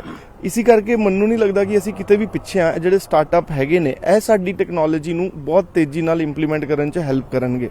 ਯੂਨੀਵਰਸਿਟੀਆਂ ਦਾ ਅਲੱਗ ਰੋਲ ਹੈ, IIT ਹੋ ਗਿਆ, PAU ਹੋ ਗਿਆ, GNE ਹੋ ਗਿਆ, ਆਪਣਾ GNDU ਹੋ ਗਿਆ, ਸਾਰੇ ਵਧੀਆ ਤਰੀਕੇ ਨਾਲ ਸਿੱਖਿਆ ਤਾਂ ਦੇ ਰਹੇ ਨੇ, ਬਟ ਉਹ ਜਿਹੜਾ ਸਿੱਖਿਆ ਤੋਂ ਬਾਅਦ ਜਿਹੜਾ ਮਟੀਰੀਅਲ ਜਾਂ ਜਿਹੜਾ ਕਹ ਲਓ ਕਿ ਜਿਹੜਾ ਜ਼ਮੀਨ ਜਿਹੜਾ ਇੰਪਲੀਮੈਂਟ ਹੋਣਾ ਹੈ ਉਹ ਸਟਾਰਟਅਪ ਹੀ ਕਰਨਗੇ। ਸਰਕਾਰੀ ਕੰਪਨੀਆਂ ਜਾਂ ਵੱਡੀ ਕੰਪਨੀਆਂ ਉਹ ਛੋਟੇ ਪ੍ਰੋਬਲਮ ਤੇ ਕੰਮ ਨਹੀਂ ਕਰਦੀਆਂ, ਤੇ ਜਿਹੜੇ ਸਟਾਰਟਅਪ ਹੈ ਜਿਹੜੇ ਉਹਨਾਂ ਨੂੰ ਬਹੁਤ ਵੱਡਾ ਪ੍ਰੋਤਸਾਹਨ ਮਿਲਿਆ ਇੱਥੇ ਆ ਕੇ। IIT ਦੇ ਨਾਲ ਵੀ ਜੁੜ ਰਹੇ ਨੇ ਕਈ ਸਟਾਰਟਅਪ ਸਾਡੇ ਇੱਥੇ ਆ ਕੇ, ਉਹਨਾਂ ਨੇ ਜਿਹੜੀ ਟੈਕਨੋਲੋਜੀ ਦੇ ਵਿੱਚ ਕਦਮ ਵਧਾਇਆ ਉਹਦੇ 'ਚ ਸਾਡਾ ਵੀ ਪੂਰਾ ਸਪੋਰਟ ਰਹੇਗਾ। ਐਵੇਂ ਹੀ ਸਰਕਾਰ ਨੇ ਆ ਕੇ ਦੇਖਿਆ, ਸੈਂਟਰਲ ਮਿਨਿਸਟਰੀ ਆਫ ਐਜੂਕੇਸ਼ਨ ਤੋਂ ਬਹੁਤ ਵੱਡੇ ਲੋਕ ਆਏ, ਉਹਨਾਂ ਨੇ ਜਦੋਂ ਦੇਖਿਆ ਕਿ ਇੰਨਾ ਵਧੀਆ ਕੰਮ ਇੱਥੇ ਕਰ ਰਹੇ ਹਾਂ ਅਸੀਂ ਪੰਜਾਬ 'ਚ ਬਹਿ ਕੇ, ਉਹਨਾਂ ਨੇ ਕਈ ਇਨੀਸ਼ੀਏਟਿਵ ਲੈਣ ਦੀ ਸੋਚੀ ਹੈ ਸਾਡੇ ਨਾਲ, ਤੇ ਉਹ ਮੈਨੂੰ ਲੱਗਦਾ ਪੂਰੇ ਪੰਜਾਬ ਲਈ, ਇੰਡੀਆ ਲਈ ਵੀ ਇੱਕ ਨਵੀਂ ਦਿਸ਼ਾ 'ਚ ਅਸੀਂ ਜਾਵਾਂਗੇ, ਜਿੱਥੇ ਸਾਨੂੰ ਇਨਕਰੇਜਮੈਂਟ ਤਾਂ ਮਿਲੀ ਹੈ ਸਰਕਾਰ ਤੋਂ, ਬਟ ਇੱਕ ਸਾਨੂੰ ਮੌਕਾ ਵੀ ਮਿਲਿਆ ਹੈ ਕਿ ਅਸੀਂ ਕਿਸੇ ਤੋਂ ਘੱਟ ਨਹੀਂ ਹਾਂ। ਅਸੀਂ ਜੋ ਕਰ ਰਹੇ ਹਾਂ ਉਹ ਵਰਲਡ ਲੈਵਲ ਤੇ ਜੋ ਚੀਜ਼ਾਂ ਚੱਲ ਰਹੀਆਂ ਟੈਕਨੋਲੋਜੀ 'ਚ, ਅਸੀਂ ਉਹਦੇ ਬਰਾਬਰ ਹਾਂ। ਇਹ ਮੀਟਿੰਗ ਜਿਹੜੀ ਹੈ ਕੱਲ ਖਤਮ ਹੋ ਜਾਏਗੀ, ਕੱਲ ਆਖਰੀ ਦਿਨ ਹੈਗਾ। ਕੀ ਮੰਨਦੇ ਹੋ ਕਿ ਅੱਗੇ ਵੀ ਤੁਸੀਂ ਇਸ ਤਰ੍ਹਾਂ ਜਿਵੇਂ ਖਾਸ ਕਰਕੇ IIT ਰੋਪੜ ਜਿਹੜੀ ਹੈਗੀ ਹੈ, ਉਹ ਜਿਹੜੀਆਂ ਆਪਣੀਆਂ ਇਨੋਵੇਸ਼ਨਸ ਹੈਗੀਆਂ ਜਾਂ ਸਟਾਰਟਅਪਸ ਦੇ ਬਾਰੇ ਜਾਣਕਾਰੀ ਹੈ ਉਹਨੂੰ ਗਰਾਊਂਡ ਲੈਵਲ ਤੱਕ ਲਿਜਾਣ ਵਾਸਤੇ ਹੋਰ ਕਦਮ ਚੁੱਕੇਗੀ ਜਾਂ ਜਾਓਗੇ ਗਰਾਊਂਡ ਤੱਕ? ਬਿਲਕੁਲ ਆਈ ਥਿੰਕ ਮੈਂ 4 ਸਾਲ ਜਰਮਨੀ ਲਾ ਕੇ ਆਇਆ, ਮੇਰਾ ਸੁਪਨਾ ਸੀ ਪੰਜਾਬ 'ਚ ਵਾਪਸ ਆਉਣਾ, ਤੇ ਉਹ ਹੁਣ ਪੂਰਾ ਹੋਇਆ IIT ਦੇ ਕਰਕੇ, ਕਿਉਂਕਿ ਮੈਨੂੰ IIT ਨੇ ਇੰਨਾ ਵੱਡਾ ਪਲੇਟਫਾਰਮ ਦਿੱਤਾ ਹੈ ਕਿ ਮੈਂ ਕੁਝ ਆਪਣੀ ਧਰਤੀ ਲਈ ਕਰ ਸਕਾਂ। ਤੇ ਉਹਦੇ ਕਰਕੇ ਕੀ ਹੈ ਕਿ IIT ਰੋਪੜ ਆਫਕੋਰਸ ਸਾਨੂੰ ਥੋੜਾ ਜ਼ਿਆਦਾ ਫੈਸਿਲਿਟੀਜ਼ ਮਿਲਦੀਆਂ, ਅਸੀਂ ਵਧੀਆ ਕੁਝ ਕਰ ਸਕਦੇ ਹਾਂ, ਤੇ ਉਹ ਵਧੀਆ ਜਿਹੜਾ ਅਸੀਂ ਹੁਣ ਪਿੰਡਾਂ ਤੱਕ, ਫਾਰਮਰਸ ਤੱਕ ਈਜ਼ੀਲੀ ਪਹੁੰਚਾ ਸਕਦੇ ਹਾਂ, ਕਿਉਂਕਿ ਅਸੀਂ ਪੰਜਾਬ ਨਾਲ ਜ਼ਿਆਦਾ ਜੁੜੇ ਹੋਏ ਹਾਂ। ਉਹ ਅਸੀਂ ਨਹੀਂ ਸੋਚ ਸਕਦੇ ਕਿ IIT ਕੋਈ ਦੂਜਾ ਕਰੇਗਾ, ਆਪਣੀ ਧਰਤੀ ਲਈ ਸਾਨੂੰ ਹੀ ਕਰਨਾ ਹੈ। ਤੇ ਹਾਲੇ ਤਾਂ ਇਹ ਸ਼ੁਰੂਆਤ ਹੈ, ਕਿਉਂਕਿ ਸਾਡੇ ਕੋਲ ਜੋ ਫੈਸਿਲਿਟੀਜ਼ ਹੈਗੀਆਂ, ਜੋ ਅਸੀਂ ਟੈਕਨੋਲੋਜੀ ਲੈ ਕੇ ਆ ਰਹੇ ਹਾਂ, ਗਵਰਨਮੈਂਟ ਵੀ ਪੂਰਾ ਸਪੋਰਟ ਕਰ ਰਹੀ ਹੈ। ਐਗਰੀਕਲਚਰ ਸਾਨੂੰ ਉਹਨਾਂ ਨੇ 110 ਕਰੋੜ ਦਾ ਸੈਂਟਰ ਦਿੱਤਾ ਹੈ, ਜਿਹਦੇ 'ਚ ਅਸੀਂ ਐਗਰੀਕਲਚਰ ਦੇ ਵਿੱਚ ਬਹੁਤ ਵਧੀਆ ਤਰੀਕੇ ਨਾਲ ਕੰਮ ਕਰ ਰਹੇ ਹਾਂ। ਨਾਟ ਓਨਲੀ ਪਸ਼ੂਆਂ ਲਈ, ਐਨਰਜੀ ਮਤਲਬ ਹਾਈਡਰੋਜਨ ਜਿਹੜਾ ਆਉਣ ਵਾਲਾ ਫਿਊਚਰ ਹੈ, IIT ਰੋਪੜ ਉਹ 'ਚ ਵਧੀਆ ਕਰ ਰਿਹਾ ਹੈ। ਹਾਈਡਰੋਜਨ ਮਤਲਬ ਅੱਗੇ ਮਕਸਦ ਹੈ ਕਿ ਸਾਡਾ IIT ਰੋਪੜ ਦਾ ਇੱਕ ਫੋਕਸ ਹੈ ਹਾਈਡਰੋਜਨ ਦੇ ਨਾਲ ਸਾਡੇ ਜਿਹੜੇ ਪਿੰਡ ਹੈ ਉਹਨਾਂ ਨੂੰ ਸੈਲਫ ਸਸਟੇਨ ਬਣਾਉਣਾ, ਕਿ ਜਿਹੜੀ ਤੁਸੀਂ ਧਰਤੀ 'ਚ ਬਾਇਓਮਾਸ ਕਰ ਰਹੇ ਹੋ, ਬਾਇਓਮਾਸ ਤੋਂ એનર્ਜੀ ਬਣਾ ਸਕਦੇ ਹਾਂ ਕਿ ਨਹੀਂ। ਜਿਹੜਾ ਸੋਲਰ ਪੈਨਲ ਹੈ ਉਹਨੂੰ ਅਗਰ ਲਗਾਉਣਾ ਹੈ ਅਸੀਂ ਐਗਰੀਕਲਚਰ ਦੇ ਵਿੱਚ, ਪਲਾਂਟ ਐਗਰੀਕਲਚਰ ਜਿਹੜੀ ਜ਼ਮੀਨ ਹੈ, ਕਿਆ ਅਸੀਂ ਸੋਲਰ એનર્ਜੀ ਤੇ ਐਗਰੀਕਲਚਰ ਦੋਨੋਂ ਇਕੱਠੇ ਕਰ ਸਕਦੇ ਹਾਂ, ਉਹਦੇ ਤੇ ਸਾਡਾ ਕੰਮ ਚੱਲ ਰਿਹਾ ਹੁਣੇ। ਤੇ IIT ਰੋਪੜ ਦੇ ਹੋਣ ਕਰਕੇ ਕੀ ਹੈ ਕਿ ਅਸੀਂ ਵੱਡੀ ਏਜੰਸੀਜ਼ ਲਾਈਕ ਜਿਵੇਂ ਪੈਡਾ ਹੈ, ਉਹਨਾਂ ਨਾਲ ਸਾਡੀ ਗੱਲਬਾਤ ਚੱਲ ਰਹੀ ਹੈ, ਉਹ IIT ਰੋਪੜ 'ਚ ਪ੍ਰੋਜੈਕਟ ਕਰਨਾ ਚਾਹੁੰਦੇ ਨੇ ਜਿਸ 'ਚ ਐਗਰੀਕਲਚਰ ਤੇ ਫਾਰਮਿੰਗ ਦੋਨੋਂ ਇਕੱਠੀਆਂ ਚੱਲ ਸਕਣ। ਸੋ ਐਵੇਂ ਹੀ ਸੈਂਟਰਲ ਗਵਰਨਮੈਂਟ ਦੀ ਵੀ ਸਾਰੀ ਏਜੰਸੀਜ਼ IIT ਰੋਪੜ ਤੇ ਵਿਸ਼ਵਾਸ ਰੱਖ ਕੇ ਉਹਦੇ ਥਰੂ ਇੰਪਲੀਮੈਂਟ ਕਰਾ ਰਹੀਆਂ ਵੱਡੇ ਸਕੀਮਸ, ਜਿਹੜੀ ਕਿ ਆਮ ਫਾਰਮਰ ਤੱਕ, ਆਮ ਬੱਚੇ ਤੱਕ ਜਿਹੜਾ ਕਿ ਜੌਬ ਨਹੀਂ ਮਿਲਦੀ, ਉਹਨੂੰ ਸਕਿੱਲ ਵਧੀਆ ਕਰਨ ਲਈ ਅਸੀਂ ਉਹਨੂੰ ਤਿਆਰ ਕਰਦੇ ਹਾਂ। ਫਿਰ ਨਵੀਂ ਟੈਕਨੋਲੋਜੀਜ਼ ਇੱਕਦਮ ਜਿਹੜੇ ਕਿ ਚੇਂਜ ਕਰ ਦੇਣਗੀਆਂ। ਮੈਂ ਚਾਹੁੰਦਾ ਕਿ ਪੰਜਾਬ ਦੇ ਫਾਰਮਰ ਇੱਕ ਵਾਰੀ IIT ਆਉਣ, ਰੋਪੜ ਆਉਣ, ਕਾਲਜਿਸ ਵੀ ਆਉਣ, ਜਿਹੜੇ ਛੋਟੇ ਲੈਵਲ ਦੇ ਕਾਲਜ ਹੈ ਜਿਹੜੇ ਕੁਝ ਕਰਨਾ ਚਾਹੁੰਦੇ ਨੇ। ਬੱਚੇ ਸਭ ਕਿਤੇ ਵਧੀਆ ਹੁੰਦੇ ਆ, ਫੈਸਿਲਿਟੀਜ਼ ਇੱਕ ਜਗ੍ਹਾ ਮਿਲ ਜਾਣ ਤੇ ਉਹਦੇ ਕਰਕੇ ਇਨਕਰੇਜਮੈਂਟ ਹੈ, ਤੇ ਉਹ IIT ਰੋਪੜ ਰੋਲ ਆਪਣਾ ਪੂਰਾ ਅਦਾ ਕਰੇਗਾ ਪੰਜਾਬ ਲਈ। ਤੇ ਦੇਖੋ ਤੁਸੀਂ ਸੁਣਿਆ ਕਿ ਕਿਵੇਂ ਇਹ ਉਤਸ਼ਾਹਤ ਨੇ, G20 ਦੀ ਜਿਹੜੀ ਮੀਟਿੰਗ ਹੋਈ ਹੈ ਇਸ ਤੋਂ ਕਿੰਨੇ ਉਤਸ਼ਾਹਤ ਨੇ। ਇਸ ਮੀਟਿੰਗ ਨੇ ਇਹਨਾਂ ਨੂੰ ਬਹੁਤ ਉਤਸ਼ਾਹ ਦਿੱਤਾ ਹੈ ਕਿ ਹੋਰ ਹੀ ਅੱਗੇ ਉਤਸ਼ਾਹ ਨਾਲ ਕੰਮ ਕਰਨਗੇ, ਤਾਂ ਕਿ ਜੋ ਵੀ ਇਨੋਵੇਸ਼ਨਸ ਕਰ ਰਹੇ ਨੇ ਇਹ ਤਾਂ ਕਿ ਆਪਣਾ ਫਾਰਮਰਸ ਨੂੰ ਖੇਤਾਂ ਤੱਕ ਪਹੁੰਚਾਉਣ। ਜੀ ਓਵਰ ਟੂ ਸਟੂਡੀਓ। ਜਿਵੇਂ ਸ਼ਾਂਤੀ ਦੂਚੀ ਪ੍ਰੋਫੈਸਰ ਧੀਰਜ ਮਹਾਜਨ IIT ਰੋਪੜ ਤੋਂ ਸੀ, ਔਰ ਉਹ ਕਹਿ ਰਹੇ ਸੀਗੇ ਵੀ ਮੈਂ 4 ਵਰੇ ਜਰਮਨ ਪੜ੍ਹ ਕੇ ਤਾਂ ਮੇਰਾ ਸੁਪਨਾ ਸੀ ਵੀ ਮੈਂ ਆਪਣੇ ਦੇਸ਼ ਦੀ ਸੇਵਾ ਕਰਨੀ ਆ। ਅੱਜ ਕੱਲ੍ਹ ਕਹਿੰਦੇ ਮੈਨੂੰ ਇੰਨਾ ਵੱਡਾ ਪਲੇਟਫਾਰਮ ਮਿਲਿਆ ਔਰ ਇੱਥੇ ਕੰਮ ਕਰਨ ਦਾ ਮੌਕਾ ਮਿਲ ਰਿਹਾ। ਜਿਵੇਂ ਤੁਸੀਂ ਗੱਲ ਕਰ ਰਹੇ ਸੀ ਐਜੂਕੇਸ਼ਨ ਪਾਲਿਸੀ 'ਤੇ, ਵੀ ਉਹ ਸਭ ਤੋਂ ਵੱਡੀ ਗੱਲ ਜਿਹੜੀ ਹੈ ਉਹ ਹੈਗਾ ਵੀ ਮਾਤ ਭਾਸ਼ਾ ਦੇ ਵਿੱਚ ਸਿੱਖਿਆ ਜਿਹੜੀ ਹੈ। ਮੈਂ ਇੰਨੀ ਕੁ ਗੱਲ ਐਡ ਕਰਨੀ ਚਾਹੁੰਦਾ ਵੀ ਨੈਸ਼ਨਲ ਟਰਾਂਸਲੇਸ਼ਨ ਮਿਸ਼ਨ ਜਿਹੜਾ ਆ ministry of human research and development ਦੇ ਤਹਿਤ ਕੰਮ ਕਰ ਰਿਹਾ, ਔਰ 22-23 ਭਾਸ਼ਾਵਾਂ ਦੇ ਵਿੱਚ ਉਹਦੇ 'ਚ ਕੰਮ ਹੋ ਰਿਹਾ ਮੈਸੂਰੂ ਦੇ ਵਿੱਚ ਇਸ ਵੇਲੇ। ਆਪਣੇ ਸੰਵਿਧਾਨ ਦਾ ਅਨੁਵਾਦ ਹੋ ਰਿਹਾ, ਸਾਇੰਸ, ਫਿਕਸ਼ਨ, ਹਿਸਟਰੀ ਜਿਹੜਾ ਆ ਉਹਦੇ 'ਤੇ ਕੰਮ ਹੋ ਰਿਹਾ, ਇੱਕ ਤੋਂ ਦੂਸਰੀ ਭਾਸ਼ਾ ਦੇ ਵਿੱਚ ਅਨੁਵਾਦ ਹੋ ਰਿਹਾ। ਤੁਸੀਂ ਭਾਸ਼ਾ ਦੀ ਗੱਲ ਕਰਦੇ ਸੀਗੇ ਵੀ ਸਭ ਤੋਂ ਵੱਡੀ ਗੱਲ ਤਾਂ ਉਹਦੇ ਵਿੱਚ ਇਹ ਆ ਵੀ ਜਿਹੜੀ ਆਪਣੀ ਮਾਤ ਭਾਸ਼ਾ ਦੇ ਵਿੱਚ ਸਿੱਖਿਆ ਵਿਦਿਆਰਥੀਆਂ ਨੂੰ ਮਿਲੇਗੀ। ਬਿਲਕੁਲ ਜੀ। ਉਹ ਵਜ੍ਹਾ ਇਹ ਹੈ ਨਾ ਕਿ ਜਿਸ ਵੇਲੇ ਬੰਦਾ ਆਪਣੀ ਜ਼ਮੀਨ ਨੂੰ ਸਮਝਦਾ, ਕਿਉਂਕਿ ਮਾਤ ਭਾਸ਼ਾ ਦੇ ਵਿੱਚ ਜਿਹੜੀ ਹੈ, ਮਾਂ ਬੋਲੀ ਦੇ ਵਿੱਚ ਜਿਹੜੀ ਹੈ, ਉਹ ਜਿੰਨਾ ਐਕਸਪ੍ਰੈਸ ਵੀ ਅੱਛਾ ਕਰ ਸਕਦਾ ਹੈ, ਜਿੰਨਾ ਉਹਨੂੰ ਆਬਜ਼ਰਵ ਕਰ ਸਕਦਾ, ਮੈਂ ਹਾਸਲ ਕਰਨੀ ਮਤਲਬ ਆਪਣੇ ਅੰਦਰ ਆਤਮਸਾਤ ਕਰ ਸਕਦਾ ਹੈ, ਇਹ ਬਹੁਤ ਵਧੀਆ ਪਾਲਿਸੀ ਦਾ ਹਿੱਸਾ ਹੈ। ਤੇ ਜਿੱਦਾਂ ਤੁਸੀਂ ਡਾਕਟਰ ਸਾਹਿਬ ਹੁਣੇ ਗੱਲ ਕੀਤੀ ਹੈ ਜਿਹੜੇ ਜਰਮਨੀ ਤੋਂ ਮੁੜੇ ਆ ਜੀ, ਇਹ ਇਸ ਤਰ੍ਹਾਂ ਦੇ ਜਿਹੜੇ ਬੱਚੇ ਆ ਪਹਿਲਾਂ ਵੀ ਬਹੁਤ ਸਾਰੇ ਹੈਗੇ ਆ ਜੀ, ਇਹਨਾਂ ਤੋਂ ਪਹਿਲਾਂ ਵੀ ਪਿਛਲੇ ਕੁਝ ਸਾਲਾਂ 'ਚ ਬਹੁਤ ਸਾਰੇ ਬਹੁਤ ਬੱਚਿਆਂ ਸਾਰੇ ਨੇ ਬੱਚੇ ਆਏ ਆ ਪੜ੍ਹ ਕੇ ਆਏ ਔਰ ਜਿਹੜੇ ਸਟਾਰਟਅਪਸ ਤੇ ਕੰਮ ਕਰ ਰਹੇ ਆ ਜੀ। ਔਰ ਪਿਛਲੇ ਕੁਝ ਸਾਲਾਂ ਦੇ ਵਿੱਚ ਇੱਕ ਗੱਲ ਹੋਰ ਸਾਹਮਣੇ ਆਈ ਹੈ ਕਿ ਸਾਡੇ ਚੀਫ ਮਿਨਿਸਟਰ ਨੇ ਵੀ, ਜਦੋਂ ਪੰਜਾਬ ਦੇ ਚੀਫ ਮਿਨਿਸਟਰ ਨੇ ਪਿੱਛੇ ਗੱਲ ਕੀਤੀ ਸੀ, ਇੱਕ ਸਮਿਟ ਇੱਥੇ ਹੋਈ ਸੀ, ਬਿਜ਼ਨਸ ਸਮਿਟ ਕੀਤੀ ਸੀ ਉਹਨਾਂ ਨੇ, ਤਾਂ ਉਹਦੇ 'ਚ ਕਿਹਾ ਸੀ ਕਿ ਜਿਹੜੇ ਸਾਡੇ ਲੋਕ ਬਾਹਰ ਗਏ ਆ, ਸਾਡੇ ਬੱਚੇ ਗਏ ਆ ਜਾਂ ਦੂਸਰੇ ਗਏ ਆ, ਜੀ, ਉਹ ਆਪਣੇ ਮੁਲਕ 'ਚ ਇਨਵੈਸਟ ਕਰਨ। ਤੇ ਜਦੋਂ ਉਹੀ ਪ੍ਰਤੀਨਿਧੀ ਦੇ ਤੌਰ ਤੇ G20 ਦੇ ਕਿਤੇ ਪ੍ਰੋਗਰਾਮਾਂ 'ਚ ਘੁੰਮ ਰਹੇ ਨੇ, ਦੇਖ ਰਹੇ ਨੇ, ਤਾਂ ਨਿਸ਼ਚਿਤ ਤੌਰ ਤੇ ਜਦੋਂ ਉਹਨਾਂ ਨੂੰ ਪਤਾ ਲੱਗੂਗਾ ਕਿ ਇੰਡੀਆ ਹੁਣ ਬਹੁਤ ਜ਼ਿਆਦਾ ਸક્ષਮ ਹੋ ਗਿਆ ਫਿਰ ਜੀ, ਤਾਂ ਉਹ ਇਨਵੈਸਟਮੈਂਟ ਦੀ ਆਸ ਵੀ ਕੀਤੀ ਜਾ ਸਕਦੀ ਹੈ। ਔਰ ਮੈਨੂੰ ਲੱਗਦਾ ਜਿਹੜੀ ਜਿਸ ਤਰ੍ਹਾਂ ਭੈਣ ਜੀ ਨੇ ਸ਼ੁਰੂ 'ਚ ਗੱਲ ਕੀਤੀ ਸੀ ਮੈਡਮ ਨਵਜੋਤ ਉਹਨਾਂ ਨੇ ਵੀ ਬੱਚੇ ਬਾਹਰ ਭੱਜੇ ਜਾਂਦੇ ਆ ਜੀ, ਤੇ ਇਹਨਾਂ ਨੂੰ ਮੈਨੂੰ ਲੱਗਦਾ ਕਿ ਮੀਡੀਆ ਨੂੰ ਇੱਕ ਬੜਾ ਵੱਡਾ ਰੋਲ ਪਲੇ ਕਰਨਾ ਪੈਣਾ। ਦੇਖੋ G20 ਦੇ ਵਿੱਚ ਜੋ ਕੁਝ ਹੋ ਰਿਹਾ ਹੈ ਅੱਜ, ਜਿੱਦਾਂ ਉਹਨਾਂ ਨੇ ਕਿਹਾ ਕਿ ਉਹਨੇ ਸ਼ਿਸ਼ੂ ਜੀ ਸਵਾਲ ਕਰ ਰਹੇ ਸੀ ਕਿ ਤੁਸੀਂ ਹੁਣ 3 ਦਿਨ ਦੀ 10 ਮਿੰਟ ਖਤਮ ਹੋ ਜਾਏਗੀ, ਇਸ ਤੋਂ ਅੱਗੇ ਕੀ ਮੀਟਿੰਗਸ ਹੋਣਗੀਆਂ, ਤਾਂ ਨਿਸ਼ਚਿਤ ਤੌਰ ਤੇ ਮੈਨੂੰ ਲੱਗਦਾ ਇਹੋ ਜਿਹੀਆਂ ਜਿਹੜੀਆਂ ਮੀਟਿੰਗਸ ਜਦੋਂ ਚੰਡੀਗੜ੍ਹ ਦੇ ਪੈਕ 'ਚ ਜਾਣਗੀਆਂ, ਪ੍ਰਾਈਵੇਟ ਇੰਜੀਨੀਅਰਿੰਗ ਕਾਲਜ ਜਾਣਗੀਆਂ, ਦੱਸਣਗੇ ਕਿ G20 ਦੇ ਵਿੱਚ ਆ ਹੋਇਆ ਸੀ। ਤਾਂ ਮੀਡੀਆ ਨੂੰ ਇਹ ਗੱਲ, ਕਿਉਂਕਿ ਹੱਲੇ ਤੁਸੀਂ ਦੇਖੋ ਨਾ, ਜਦੋਂ ਅਸੀਂ ਅਖਬਾਰਾਂ ਖੋਲ੍ਹਦੇ ਹਾਂ ਤਾਂ ਮੀਡੀਆ ਦੇ ਵਿੱਚ ਇਹੀ ਹੁੰਦਾ ਕਿ ਵੀ ਫਲਾਣੇ ਕਾਲਜ ਕੈਨੇਡਾ 'ਚ ਲੈ ਲਓ, ਰਸ਼ੀਆ 'ਚ ਲੈ ਲਓ, ਜਰਮਨ 'ਚ ਮੁਫਤ ਸਿੱਖਿਆ ਮਿਲਦੀ ਪਈ ਹੈ, ਉੱਥੇ ਚਲੇ ਜਾਓ। ਤਾਂ ਮੈਨੂੰ ਲੱਗਦਾ ਕਿ G20 ਦੀਆਂ ਜਿਹੜੀਆਂ ਪੋਜ਼ਿਟਿਵਿਟੀਜ਼ ਨਿਕਲ ਕੇ ਆਉਣੀਆਂ, ਉਹਨੂੰ ਸਾਡੇ ਮੁਲਕ ਦੇ ਮੀਡੀਆ ਦੀ ਵੀ ਇੱਕ ਡਿਊਟੀ ਬਣਨੀ ਹੈ, ਡਿਊਟੀ ਬਣਦੀ ਵੀ ਹੈ ਕਿ ਉਹ ਇਹਨੂੰ ਇਸ ਤਰ੍ਹਾਂ ਪ੍ਰਸਾਰਿਤ ਕਰਨ, ਹਾਈਲਾਈਟ ਕਰਨ, ਲੋਕਾਂ ਤੱਕ ਇਹਦੀ ਇਸ ਤਰ੍ਹਾਂ ਨਸ਼ਰ ਹੋਣ ਕਿ ਲੋਕਾਂ ਨੂੰ ਓਪਰਚੁਨਿਟੀਜ਼ ਆਪਣੇ ਬਹੁਤ ਨੇੜੇ ਦਿਸਣ। ਔਰ ਇਹ ਵੀ ਸੂਚਨਾਵਾਂ ਹੋਣੀਆਂ ਚਾਹੀਦੀਆਂ ਕਿ ਇਹ ਓਪਰਚੁਨਿਟੀਜ਼ ਲੈਣ ਲਈ ਤੁਸੀਂ ਸੰਪਰਕ ਸਰਲ ਤੇ ਕਿੱਥੇ ਛੇਤੀ ਕਰ ਸਕਦੇ, ਇਹ ਚੀਜ਼ਾਂ ਦਾ ਬੜਾ ਮਹੱਤਵ ਹੈ। ਜਿਵੇਂ ਤੁਸੀਂ ਕਹਿੰਦੇ ਨਾ ਵੀ ਮਸ਼ਹੂਰੀਆਂ ਨਾਲ ਭਰਿਆ ਹੁੰਦਾ ਵੀ ਉਹ ਫਲਾਨੀ ਯੂਨੀਵਰਸਿਟੀ 'ਚ ਢਿਮਕੇ ਦੀਸ਼ਤੀ 'ਚ ਦਾਖਲਾ ਲਓ, ਫਲਾਨੇ ਕਾਲਜ ਦੇ ਵਿੱਚ ਲਵੋ, ਉਹ ਜਦੋਂ ਇਹੋ ਜਿਹਾ ਮੀਡੀਆ ਰੋਲ ਅਦਾ ਕਰੇਗਾ ਆਪਣਾ ਬਣਦਾ, ਤੇ ਉਹ ਬਹੁਤ ਸਾਰੇ ਲੋਕਾਂ ਤੱਕ ਇਹ ਗੱਲ ਪਹੁੰਚੇਗੀ, ਹੈ ਨਾ। ਇਸੇ ਤਰ੍ਹਾਂ ਜਿਵੇਂ ਜਿਹੜੇ G20 ਸਮਿਟ ਜਿਹੜਾ ਇਹਦੀਆਂ ਜਿਹੜੀਆਂ ਗੱਲਾਂ ਪ੍ਰਾਈਵੇਟ ਜਾਂ ਦੂਸਰੀਆਂ ਯੂਨੀਵਰਸਿਟੀਜ਼, ਪੰਜਾਬ 'ਚ ਤੁਸੀਂ ਦੇਖੋ ਥਾਪਰ ਵਰਗੇ college, GNE Guru Nanak Dev university, ਆਪਣੀ NIT ਜਲੰਧਰ ਦੇ ਵਿੱਚ ਹੀ ਹੈਗਾ, ਔਰ IIT ਰੋਪੜ ਹੋ ਗਿਆ। ਪੰਜਾਬ ਦੇ ਵਿੱਚ ਇੰਨੇ ਇੰਜੀਨੀਅਰਿੰਗ ਕਾਲਜਸ ਨੇ, ਔਰ ਜਿਹੜੀਆਂ ਦੂਸਰੀਆਂ ਵਿਦਿਅਕ ਸੰਸਥਾਵਾਂ ਆ ਉਹਨਾਂ ਦੇ ਵਿੱਚ ਇਹ ਗੱਲਾਂ ਜਦੋਂ ਜਾਣਗੀਆਂ ਤਾਂ ਨੌਜਵਾਨਾਂ 'ਚ ਉਤਸ਼ਾਹ ਵੀ ਪੈਦਾ ਹੋਏਗਾ। ਨਿਸ਼ਚਿਤ ਤੌਰ ਤੇ ਮੈਨੂੰ ਲੱਗਦਾ ਜਿਸ ਤਰ੍ਹਾਂ ਏਜੰਟਸ, ਆਪਾਂ ਕਹਿੰਦੇ ਨੇ ਏਜੰਟਸ ਬਾਹਰ ਜਾਣ ਦਾ ਦੱਸਦੇ ਆ, ਅਗਰ ਇਹਨੂੰ ਇਸ ਕਿਸਮ ਦੀ ਨੈਟਵਰਕਿੰਗ ਕਰ ਲਈ ਜਾਵੇ ਕਿ ਇੱਥੇ ਉਹਨੂੰ ਟ੍ਰੇਡ 'ਚ ਸ਼ਾਮਲ ਕਰ ਲਿੱਤਾ ਜਾਵੇ, ਆਹ ਟੈਕਨੀਕਸ ਅਵੇਲੇਬਲ ਨੇ। ਜਿਹੜੀ ਗੁਰੂ ਨਾਨਕ ਦੇਵ ਯੂਨੀਵਰਸਿਟੀ ਤੇ G20 ਖਾਲਸਾ ਕਾਲਜ ਦੇ ਵਿੱਚ ਹੋ ਰਹੀ ਹੈ, ਇਹਦੇ ਵਿੱਚ ਨੌਜਵਾਨਾਂ ਨੂੰ ਸਿੱਖਿਆ, ਖੋਜ ਤੇ ਹੋਰ ਕੀ ਨਵੇਂ ਦਿਸਾਤੇ ਨੇ ਜਿਹਦੇ ਵਿੱਚ ਬੈਠ ਕੇ ਉਹਨਾਂ ਨੇ ਗੱਲਬਾਤ ਕਰਨੀ ਹੈ। ਇੰਡੀਆ ਦੇ, ਦੁਨੀਆ ਦੇ ਚੁਣੇ ਹੋਏ ਮੁਲਕਾਂ ਦੇ ਵਿੱਚੋਂ ਕੁਝ ਨੁਮਾਇੰਦੇ ਉੱਥੇ ਪਹੁੰਚੇ ਤੇ ਉਹਨਾਂ ਨੇ ਆਪਣੇ ਜ਼ਿੰਦਗੀ ਦੇ ਤਜਰਬੇ ਸਾਂਝੇ ਕੀਤੇ। ਇੱਥੇ ਮੈਂ ਜ਼ਿਕਰ ਕਰਨਾ ਚਾਹੁੰਦਾ ਕਿ ਇਹਦੇ ਵਿੱਚ 3-4 ਮੁੱਖ ਤਰ੍ਹਾਂ ਦੀਆਂ ਵੰਨਗੀਆਂ ਸਨ, ਜਿਹਦੇ ਵਿੱਚ ਸਭ ਤੋਂ ਪਹਿਲਾਂ ਤਾਂ ਇਹ ਸੀ ਕਿ ਭਵਿੱਖ ਵਿੱਚ ਕਿੰਨੇ ਨਵੇਂ ਤਰ੍ਹਾਂ ਦੀਆਂ ਚੁਣੌਤੀਆਂ ਨੇ, ਨਵੇਂ ਕੰਮਕਾਜ ਆਉਣ ਦੀ ਕੋਸ਼ਿਸ਼ ਹੈ, ਆਸ ਹੈ, ਤੇ ਉਹਦੇ ਲਈ ਯੂਨੀਵਰਸਿਟੀਆਂ 'ਚ ਕਿੱਦਾਂ ਦੀ ਪੜ੍ਹਾਈ ਹੋਣੀ ਚਾਹੀਦੀ ਹੈ, ਕਿ ਪੜ੍ਹਨ ਦੇ ਨਵੇਂ ਤਰੀਕੇ ਵੀ ਇਜਾਦ ਕਰਨੇ ਚਾਹੀਦੇ ਆ, ਖਾਸ ਕਰਕੇ ਅਜੋਕੇ ਡਿਜੀਟਲ ਦੌਰ ਦੇ ਵਿੱਚ ਜਦੋਂ ਕਿ ਸਾਡੇ ਆਲੇ ਦੁਆਲੇ ਜਾਣਕਾਰੀ ਦਾ ਸਰੋਤ ਬੜੀ ਤੇਜ਼ੀ ਨਾਲ ਬਦਲ ਰਹੇ ਨੇ, ਤੇ ਕੀ ਉਹਨਾਂ ਦੇ ਹੁੰਦਿਆਂ ਹੋਇਆਂ ਸਾਨੂੰ ਨਵੀਆਂ ਤਕਨੀਕਾਂ ਅਪਣਾਉਣੀਆਂ ਚਾਹੀਦੀਆਂ ਨੇ। ਤੇ ਇੱਕ ਗੱਲ ਮਾਹਿਰਾਂ ਨੇ ਇਹਦੇ ਬਾਰੇ ਕੀਤੀ, ਤਕਨੀਕੀ ਮਾਹਿਰਾਂ ਨੇ ਦੂਸਰੀ ਗੱਲ ਇਹ ਕੀਤੀ ਕਿ ਜਿਹੜੇ ਨਵੇਂ ਕੰਮਕਾਜ ਦੇ ਤਰੀਕੇ ਨੇ, ਹੁਣ ਤੁਹਾਨੂੰ ਘਰਾਂ 'ਚ ਬੈਠਿਆਂ ਵੀ ਨੌਕਰੀਆਂ ਮਿਲ ਸਕਦੀਆਂ ਨੇ। ਜੇ ਸਾਡੇ ਵਿੱਚ ਸਕਿੱਲ ਹੈ, ਟੈਕਨੀਕ ਹੈ, ਸਾਡੇ ਵਿੱਚ ਆਪਣੇ ਕੰਮ ਦੀ ਮੁਹਾਰਤ ਹੈ, ਇਹਨਾਂ ਨੂੰ ਮੁੱਖ ਰੱਖ ਕੇ ਸਾਨੂੰ ਕਿਤੇ ਜਾਣ ਦੀ ਲੋੜ ਨਹੀਂ, ਬਲਕਿ ਕੰਮਕਾਜ ਵੀ ਉੱਥੇ ਆ ਕੇ ਮਿਲ ਸਕਦੇ ਨੇ। ਹੁਣ ਅੱਜ ਦੇ ਜ਼ਮਾਨੇ ਦੇ ਵਿੱਚ ਅਸੀਂ ਇਹ ਨਾ ਸੋਚੀਏ ਕਿ ਅਸੀਂ ਇੱਕ ਮੁਲਕ ਜਾਂ ਇੱਕ ਸਟੇਟ ਵਿੱਚ ਜਾਂ ਇੱਕ ਸੂਬੇ ਵਿੱਚ ਬੈਠ ਕੇ ਹੀ ਕੰਮ ਕਰ ਸਕਦੇ ਹਾਂ, ਸਗੋਂ ਅਸੀਂ ਹੱਦਾਂ ਸਰਹੱਦਾਂ ਤੋਂ ਪਾਰ ਡਿਜੀਟਲ ਦੁਨੀਆ ਰਾਹੀਂ ਦੂਜੇ ਲੋਕਾਂ ਨਾਲ ਜੁੜ ਕੇ ਵੀ ਇੱਕ ਸਮੂਹ ਬਣਾ ਕੇ, ਜਿਹਨੂੰ ਕਹਿੰਦੇ ਨਵੇਂ ਕੋਲੈਬੋਰੇਸ਼ਨਸ ਬਣਾ ਕੇ, ਨਵੇਂ ਗਰੁੱਪ ਬਣਾ ਕੇ ਵੀ ਕੰਮ ਕਰ ਸਕਦੇ ਹਾਂ। ਕੰਮ ਕਰਨ ਦੇ ਤਰੀਕੇ ਦੇ ਨਾਲ ਹੁਣ ਦੇ ਜ਼ਮਾਨੇ ਵਿੱਚ ਸ਼ਾਇਦ ਨਵੀਆਂ ਇਕੋਨਮੀ, ਨਵੀਂ ਆਰਥਿਕਤਾ ਆ ਗਈ ਹੈ ਕਿ ਪਰਮਾਨੈਂਟ ਨੌਕਰੀਆਂ, ਪੱਕੇ ਰੁਜ਼ਗਾਰ, ਇੱਕ ਜਗ੍ਹਾ ਬੈਠਣ ਵਾਲੇ ਸ਼ਾਇਦ ਮੌਕੇ ਨਾ ਹੋਣ। ਨਵੇਂ ਤਕਨੀਕਾਂ ਆਉਣਗੀਆਂ, ਨਵੇਂ ਕੰਮ ਸਿੱਖਣੇ ਵੀ ਪੈਣਗੇ, ਤੇ ਨਾਲ ਹੋ ਸਕਦਾ ਕਿ ਸਾਨੂੰ ਇਹਨਾਂ ਕੰਮਾਂ ਨੂੰ ਨਵੇਂ ਗਰੁੱਪ ਵੀ ਬਣਾ ਕੇ ਕੰਮ ਕਰਨਾ ਪਵੇ। ਅੱਜ ਜਿਵੇਂ ਹਰ ਕੋਈ ਆਰਟੀਫਿਸ਼ੀਅਲ ਇੰਟੈਲੀਜੈਂਸ ਜਾਂ ਜਿਹਨੂੰ ਮਨਸੂਈ ਬੁੱਧੀ ਵੀ ਕਹਿੰਦੇ ਨੇ, ਉਹਦੇ 'ਤੇ ਗੱਲ ਕਰ ਰਿਹਾ ਹੈ, ਤੇ ਕਈਆਂ ਨੂੰ ਸ਼ਾਇਦ ਇੱਕ ਖਤਰਾ ਵੀ ਹੈ ਕਿ ਇਹਦੇ ਆਉਣ ਨਾਲ ਸਾਡੀਆਂ ਕੁਝ ਨੌਕਰੀਆਂ ਖਤਮ ਹੋ ਜਾਣਗੀਆਂ।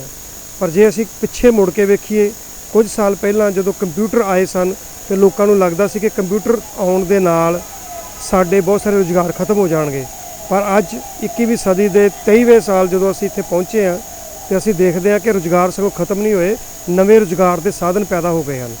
ਅਸੀਂ ਨਵੇਂ ਟੈਕਨੀਕ ਵੀ ਸਿੱਖੀਆਂ, ਨਵੇਂ ਕੋਰਸਿਸ ਵੀ ਸਿੱਖੇ ਔਰ ਬਹੁਤ ਸਾਰੇ ਦੇਸ਼ ਦੇ ਨੌਜਵਾਨ ਇਹਨਾਂ ਟੈਕਨੀਕ ਔਰ ਇਹਨਾਂ ਕੰਪਿਊਟਰ ਕੋਰਸਾਂ ਵਿੱਚ ਕੰਮ ਕਰਦੇ ਨੇ। ਇਸੇ ਤਰ੍ਹਾਂ ਆਰਟੀਫੀਸ਼ੀਅਲ ਇੰਟੈਲੀਜੈਂਸ ਦੇ ਨਾਲ ਨਵੇਂ ਕੋਰਸ ਆਉਣ ਦੀ ਸੰਭਾਵਨਾ ਹੈ। ਹਾਂ, ਕੁਝ ਹੱਦ ਤੱਕ ਜਿਹੜੀਆਂ ਸਥਾਪਿਤ ਨੌਕਰੀਆਂ ਨੇ ਜਾਂ ਪ੍ਰਚਲਿਤ ਕੰਮ ਨੇ ਉਹ ਬਦਲਣਗੇ, ਪਰ ਉਹਨੂੰ ਆਪਾਂ ਇਹ ਨਹੀਂ ਕਹਿ ਸਕਦੇ ਖਤਮ ਹੋ ਸਕਦੇ ਨੇ। ਇਸ ਦੇ ਲਈ ਯੂਨੀਵਰਸਿਟੀਆਂ ਨੇ ਕੀ ਨਵੀਆਂ ਖੋਜਾਂ ਕਰਨੀਆਂ ਹਨ। ਖਾਸ ਕਰਕੇ ਪੰਜਾਬ ਔਰ ਉੱਤਰ ਭਾਰਤ ਦੇ ਕਾਲਜਸ ਔਰ ਯੂਨੀਵਰਸਿਟੀਆਂ ਦੇ ਵਿੱਚ ਇਸ ਕਨਕਲੇਵ ਤੋਂ ਬਾਅਦ ਨਵੇਂ ਕੰਮਕਾਜ ਸ਼ੁਰੂ ਹੋਣ ਦੇ, ਨਵੀਂ ਚਰਚਾ ਸ਼ੁਰੂ ਹੋਣ ਦੇ ਆਸ ਨਜ਼ਰ ਆਉਂਦੀ ਹੈ। ਤੇ ਮੈਨੂੰ ਲੱਗਦਾ ਹੈ ਕਿ ਅੰਮ੍ਰਿਤਸਰ ਦੀ ਇਹ ਕਨਕਲੇਵ ਬਹੁਤ ਸਫਲ ਰਹੀ ਹੈ, ਕਿਉਂਕਿ ਇਹਦੇ ਨਾਲ ਬਹੁਤ ਸਾਰੇ ਨੌਜਵਾਨਾਂ ਨੇ ਜੋ ਸਵਾਲ ਪੁੱਛੇ, ਜੋ ਜਜ਼ਬਾ ਦਿਖਾਇਆ, ਨਵੇਂ ਸਟਾਰਟਅਪ ਸ਼ੁਰੂ ਕਰਨ ਦੀ ਗੱਲ ਕੀਤੀ, ਉਸ ਤੋਂ ਲੱਗਦਾ ਕਿ ਇਹ ਦੇਸ਼ ਜ਼ਰੂਰ ਬਦਲੇਗਾ। ਸ਼ਾਂਤੀ ਦੂਤ ਜੀ, ਹੁਣੇ ਜਿਹੜੇ ਵਿਕਰਮ ਸੇਖੋਂ ਹੋਰੀ ਆਸਟ੍ਰੇਲੀਆ ਤੋਂ ਪ੍ਰਤੀਨਿਧ ਨੇ Y20 ਦੇ ਵਿੱਚ ਉਹ ਦਰਸ਼ਕਾਂ ਨੂੰ ਸੰਬੋਧਨ ਹੋ ਰਹੇ ਸੀ। ਆਪਾਂ ਗੱਲ ਕਰਦੇ ਸੀਗੇ ਐਜੂਕੇਸ਼ਨ ਪਾਲਿਸੀ ਤੇ ਤੁਸੀਂ ਕਹਿ ਰਹੇ ਸੀਗੇ ਵੀ ਮਾਤ ਭਾਸ਼ਾ ਦੇ ਵਿੱਚ ਜਿਹੜੀ ਸਿੱਖਿਆ ਆ ਬੱਚੇ ਨੂੰ ਉਹ ਜਦੋਂ ਮਿਲਦੀ ਆ ਤੇ ਉਹਦਾ ਜਿਹੜਾ ਵਿਜ਼ਨ ਵੀ ਜਿਹੜਾ ਆ ਉਹਦੇ ਵਿੱਚ ਵੀ ਕਲੈਰਿਟੀ ਆਉਂਦੀ ਆ ਔਰ ਜਿਹੜੀ ਆਬਜ਼ਰਵੇਸ਼ਨ ਆ ਚੀਜ਼ਾਂ ਦੀ ਉਹਦੇ ਵਿੱਚ ਵੀ ਸਪਸ਼ਟਤਾ ਆਉਂਦੀ ਹੈਗੀ ਹੈ ਨਾ। ਜਿਵੇਂ ਮੈਨੂੰ ਆਮ ਤੌਰ ਤੇ ਦੇਖਿਆ ਜਾਂਦਾ ਵੀ ਆਪਾਂ ਵਿਦੇਸ਼ਾਂ ਦੇ ਵਿੱਚ ਜਦੋਂ ਜਾਂਦੇ ਆ ਤਾਂ ਉੱਥੋਂ ਦੀ ਭਾਸ਼ਾ, ਖਾਸ ਕਰਕੇ ਜਰਮਨ ਜਾਂਦੇ ਆ ਵਿਦਿਆਰਥੀ ਤੇ ਪਹਿਲਾਂ ਜਰਮਨ ਸਿੱਖਦੇ ਨੇ, ਰੂਸ ਜਾਂਦੇ ਆ ਰੂਸ, ਯੂਕਰੇਨ ਦੇ ਵਿੱਚ ਜਾਂਦੇ ਸੀ ਉੱਥੋਂ ਦੀ ਭਾਸ਼ਾ ਸਿੱਖਦੇ ਸੀ, ਹੈ ਨਾ। ਇਸੇ ਤਰ੍ਹਾਂ ਇਟਲੀ ਜਾਂ ਹੋਰ ਦੇਸ਼ਾਂ ਦੇ ਵਿੱਚ ਜਿੱਥੇ ਵੀ ਜਾਂਦੇ ਆ ਉੱਥੋਂ ਦੀ ਭਾਸ਼ਾ ਜਿਹੜੀ ਆ ਸਿੱਖਦੇ ਆ ਜੇ ਉਹ ਇੰਗਲਿਸ਼ ਸਪੀਕਿੰਗ ਕੰਟਰੀਜ਼ ਨਹੀਂ ਹੈਗੇ, ਹੈ ਨਾ। ਤੇ ਜਿਹੜੀਆਂ ਇਹੋ ਜਿਹੇ ਸਰੋਕਾਰ ਨੂੰ ਸੰਬੋਧਨ ਕਰਦੀ ਹੈ ਆਪਣੀ ਐਜੂਕੇਸ਼ਨ ਪਾਲਿਸੀ ਕੇਂਦਰ ਦੀ, ਤੁਹਾਨੂੰ ਲੱਗਦਾ ਵੀ ਇਹ ਜਿਹੜੀਆਂ ਗੱਲਾਂ ਆ ਇਹ ਤਾਂ ਉਭਾਰੀਆਂ ਜਾਣੀਆਂ ਚਾਹੀਦੀਆਂ ਐਜੂਕੇਸ਼ਨ ਪਾਲਿਸੀ ਦੀਆਂ? ਬਿਲਕੁਲ, ਮਾਂ ਬੋਲੀ ਲਈ ਤਾਂ ਸਾਨੂੰ ਸਾਰਿਆਂ ਨੂੰ ਸੁਹਿਰਦ ਹੋਣਾ ਬਹੁਤ ਜ਼ਰੂਰੀ ਹੈ ਜੀ। ਪਰ ਇਹਦੇ ਨਾਲ ਸਾਨੂੰ ਇਹ ਵੀ ਦੇਖਣਾ ਹੈ ਕਿ ਮਾਂ ਬੋਲੀ 'ਚ ਪੜ੍ਹਾਉਣ ਦੇ ਲਈ ਕੀ ਅਸੀਂ ਟਰਾਂਸਲੇਸ਼ਨ ਉਹਨਾਂ ਸਬਜੈਕਟਸ ਦੀ ਕਰ ਰਹੇ ਹਾਂ, ਕਿ ਮੈਡੀਕਲ ਦੀ ਪੜ੍ਹਾਈ ਜਿਹੜੀ ਹੈ ਉਹਨੂੰ ਮਾਂ ਬੋਲੀ 'ਚ ਪੜ੍ਹਾਉਣ ਦੇ ਲਈ ਸਾਡੇ ਕੋਲ ਸਾਰੇ ਵਸੀਲੇ ਹੈ। ਇਹ ਜਾਣਨਾ ਚਾਹੁੰਦਾ ਸੀ ਵੀ ਜਿਵੇਂ ਜਿਹੜੀ ਤਕਨੀਕੀ ਸ਼ਬਦਾਵਲੀ ਆ ਆਮ ਤੌਰ ਤੇ ਸਾਡੇ ਕੋਲ ਉਹਨਾਂ ਦੀ ਬੜੀ ਘਾਟ ਨਹੀਂ ਹੈ ਸਾਡੇ ਕੋਲ ਤੇ ਟਰਾਂਸਲੇਸ਼ਨ ਦੀ। ਹਾਂਜੀ ਜੀ, ਔਰ ਇਹ ਟਰਾਂਸਲੇਸ਼ਨ ਕਰਵਾ ਕੇ ਔਰ ਬਹੁਤ ਹੀ ਅੱਛੀ ਗੱਲ ਹੈ ਜੇ ਮਾਂ ਬੋਲੀ ਦੇ ਵਿੱਚ ਜਿਹੜੀ ਹੈ ਬੱਚੇ ਨੂੰ ਸਿੱਖਿਆ ਦਿੱਤੀ ਜਾਏ, ਕਿਉਂਕਿ ਇੱਕ ਤਾਂ ਉਹਦੇ ਨਾਲ ਉਹਦੀ ਜਿਹੜੀ ਬੁੱਧੀ ਜਿਹੜੀ ਬਚਪਨ ਤੋਂ ਜਿਹੜੀ ਬੋਲੀ ਸਿੱਖਦਾ ਨਾ, ਜੇ ਬੱਚਾ ਮਾਂ ਬੋਲੀ ਦੇ ਵਿੱਚ ਗੂੜ ਹੈਗਾ ਤਾਂ ਬਾਕੀ ਭਾਸ਼ਾਵਾਂ ਬਹੁਤ ਜਲਦੀ ਸਿੱਖ ਲੈਂਦਾ। ਔਰ ਸਭ ਤੋਂ ਔਖੀ ਮਾਂ ਬੋਲੀ ਸਿੱਖਣੀ ਹੈ, ਬਾਕੀ ਭਾਸ਼ਾਵਾਂ ਦਾ ਬੱਚਾ ਜਲਦੀ ਸਿੱਖ ਲੈਂਦਾ ਜੀ। ਜਿਵੇਂ ਆਪਾਂ ਗੱਲ ਕਰਦੇ ਸੀ ਵੀ ਜਿਹੜਾ ਵਿੱਦਿਆ, ਤੁਸੀਂ ਸ਼ੁਰੂ ਦੇ ਵਿੱਚ ਕਿਹਾ ਵੀ ਵਿੱਦਿਆ ਤੇ ਜਿਹੜੀਆਂ ਮੈਡੀਕਲ ਸੇਵਾਵਾਂ ਨੇ ਉਹ ਜਿਹੜੀਆਂ ਹਰ ਦੇਸ਼ ਦਾ ਜਿਹੜਾ ਆ ਮੁੱਖ ਸਰੋਕਾਰ ਹੋਣੀਆਂ ਚਾਹੀਦੀਆਂ। ਤੁਹਾਨੂੰ ਇੱਦਾਂ ਲੱਗਦਾ ਵੀ ਜਿਹੜਾ ਇਸ ਵੇਲੇ G20 ਸਮਿਟ ਆ, ਕਿਉਂਕਿ ਐਤਕੀ ਵਿੱਦਿਆ ਤੇ ਫੋਕਸ ਆਪਾਂ ਜਿਵੇਂ ਗੱਲ ਕਰਦੇ ਹਟੇ ਆ ਉਹਦੇ ਤੇ ਕੇਂਦਰਿਤ ਹੈਗਾ, ਤਾਂ ਇਹੋ ਜਿਹੇ ਜਿਹੜਾ ਇਹਦਾ ਕੋਈ ਆਊਟਕਮਸ ਨੇ ਜਾਂ ਇਹਦੇ ਵਿੱਚ ਤੁਹਾਨੂੰ ਲੱਗਦਾ ਵੀ ਆਹ ਸੁਧਾਰ ਸਾਡੀ ਵਿੱਦਿਆ ਦੇ ਵਿੱਚ ਮੋਟੇ ਤੌਰ ਤੇ ਹੋਣੇ ਚਾਹੀਦੇ ਆ ਜਾਂ ਆਹ ਕਮੀਆਂ ਪੇਸ਼ੀਆਂ ਨੇ? ਦੇਖੋ, ਸਿੱਖਿਆ ਪ੍ਰਾਪਤ ਕਰਨਾ ਹਰ ਬੰਦੇ ਦਾ ਬੁਨਿਆਦੀ ਹੱਕ ਹੈ, ਪਰ ਮੈਨੂੰ ਲੱਗਦਾ ਕਿ ਇਹ ਉਹ ਹੱਕ ਹੈ ਜਿਹੜਾ ਹੋਰ ਸਾਰੇ ਹੱਕ ਹਾਸਲ ਕਰਨ ਦੇ ਕਾਬਿਲ ਬਣਾਉਂਦਾ ਆ। ਔਰ ਹਰ ਬੰਦੇ ਨੂੰ ਜਿਹੜਾ ਸਿੱਖਿਆ ਪ੍ਰਾਪਤ ਕਰਨੀ ਚਾਹੀਦੀ ਆ ਔਰ ਉਹਨੂੰ ਇਹ ਸਹੂਲਤ ਮਿਲਣੀ ਵੀ ਚਾਹੀਦੀ ਹੈ।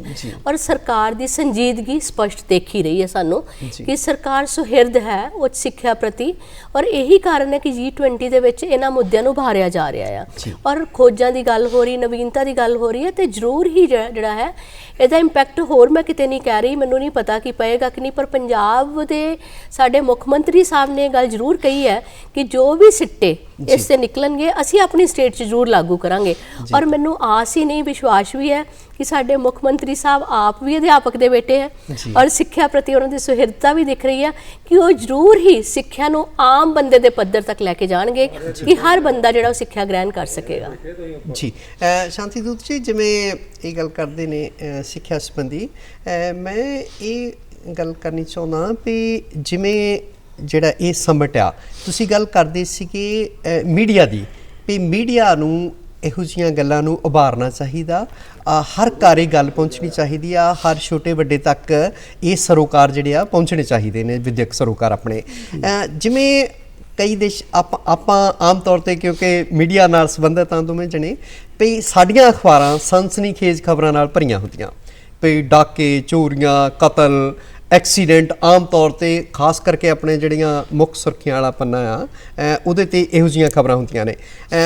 ਦੇਖੋ ਕਹਿੰਦੇ ਜਾਪਾਨ ਦੀਆਂ ਜਿਹੜੀਆਂ ਅਖਬਾਰਾਂ ਨੇ ਉਹ ਇਨੋਵੇਸ਼ਨਸ ਨਾਲ ਰਿਸਰਚ ਨਾਲ ਭਰੀਆਂ ਹੁੰਦੀਆਂ ਹੈਗੀਆਂ ਹੈ ਨਾ, ਤਾਂ ਤੁਹਾਨੂੰ ਲੱਗਦਾ ਵੀ ਇੱਕ ਦਿਨ ਸਾਰੀਆਂ ਅਖਬਾਰਾਂ ਦਾ ਇੱਕ ਦਿਨ ਦਾ ਇਸ਼ੂ ਹੁੰਦਾ ਵੀ ਜਿਹਦੇ ਵਿੱਚ ਵਿੱਦਿਆ ਨਾਲ ਸੰਬੰਧਿਤ ਮਸਲੇ ਜਿਹੜੇ ਆ ਉਹ ਲੇਖ ਕਹਿ ਲਓ ਜਾਂ ਜਿਹੜੀਆਂ ਕੋਈ ਖੋਜ ਆਧਾਰਿਤ ਕੋਈ ਲੇਖ ਕਹਿ ਲਓ ਜਾਂ ਵਿੱਦਿਆ ਦੀ ਗੱਲ ਕੀਤੀ ਜਾਂਦੀ ਆ ਵੀ ਆਇਆ ਰੋਜ਼ ਜਾਂ ਉਹਨਾਂ ਨੂੰ ਜ਼ਿਆਦਾ ਨਹੀਂ ਆਪਾਂ ਨੂੰ ਸੰਬੋਧਨ ਕਰਨਾ ਚਾਹੀਦਾ ਉਹਨਾਂ ਮੁੱਦਿਆਂ ਨੂੰ? ਮੈਨੂੰ ਲੱਗਦਾ ਸਤਿੰਦਰ ਹੁਣ ਫਰਕ ਆਇਆ ਜੀ। ਦੇਖੋ ਪਹਿਲਾਂ ਕਈਆਂ ਨੇ ਤੇ ਕਈ ਵਾਰੀ ਪਹਿਲਾਂ ਤਾਂ ਗੁੱਡ ਨਿਊਜ਼ ਕਰਕੇ ਕਈ ਅਖਬਾਰਾਂ ਨੇ ਗੱਲ ਸ਼ੁਰੂ ਕੀਤੀ ਸੀ, ਪਰ ਆਪਾਂ ਜਦੋਂ G20 ਦੇ ਸੰਦਰਭ 'ਚ ਗੱਲ ਕਰਦੇ ਹਾਂ ਨਾ ਜੀ, ਤਾਂ ਤੁਸੀਂ ਦੇਖੋ ਕਿ ਜਿਸ ਦਿਨ ਇਹ ਤੁਹਾਡੀ ਜਿਹੜੀ ਸਮਿਟ ਐਜੂਕੇਸ਼ਨ ਤੇ ਸ਼ੁਰੂ ਹੋਈ ਹੈ ਜੀ, ਉਹਦੇ ਪਹਿਲੇ ਦਿਨ ਸਾਰੀਆਂ ਅਖਬਾਰਾਂ ਦੀ ਲੀਡ ਜਿਹੜੀ ਸੀ ਜੀ ਉਹ G20 ਦੀ ਐਜੂਕੇਸ਼ਨ ਸਮਿਟ ਦੀ ਸਟਾਰਟ ਵਿੱਚ ਜਿਹੜੀ ਜੋ ਗੱਲਾਂ ਹੋਈਆਂ ਉੱਥੇ ਔਰ ਪੂਰੀ ਡਿਟੇਲ ਨਾਲ ਸੀ। ਆਮ ਤੋਂ ਅੱਗੇ ਕੀ ਹੁੰਦਾ ਸੀ ਕਿ ਸਿੱਖਿਆ ਦੀ ਜਿਹੜੀ ਖਬਰ ਹੁੰਦੀ ਸੀ ਨਾ, ਉਹ ਜਿਹੜਾ ਸਿੱਖਿਆ ਪੇਜ ਹੁੰਦਾ ਸੀ ਉੱਤੇ ਪਈ ਹੁੰਦੀ ਸੀ। ਬਿਲਕੁਲ।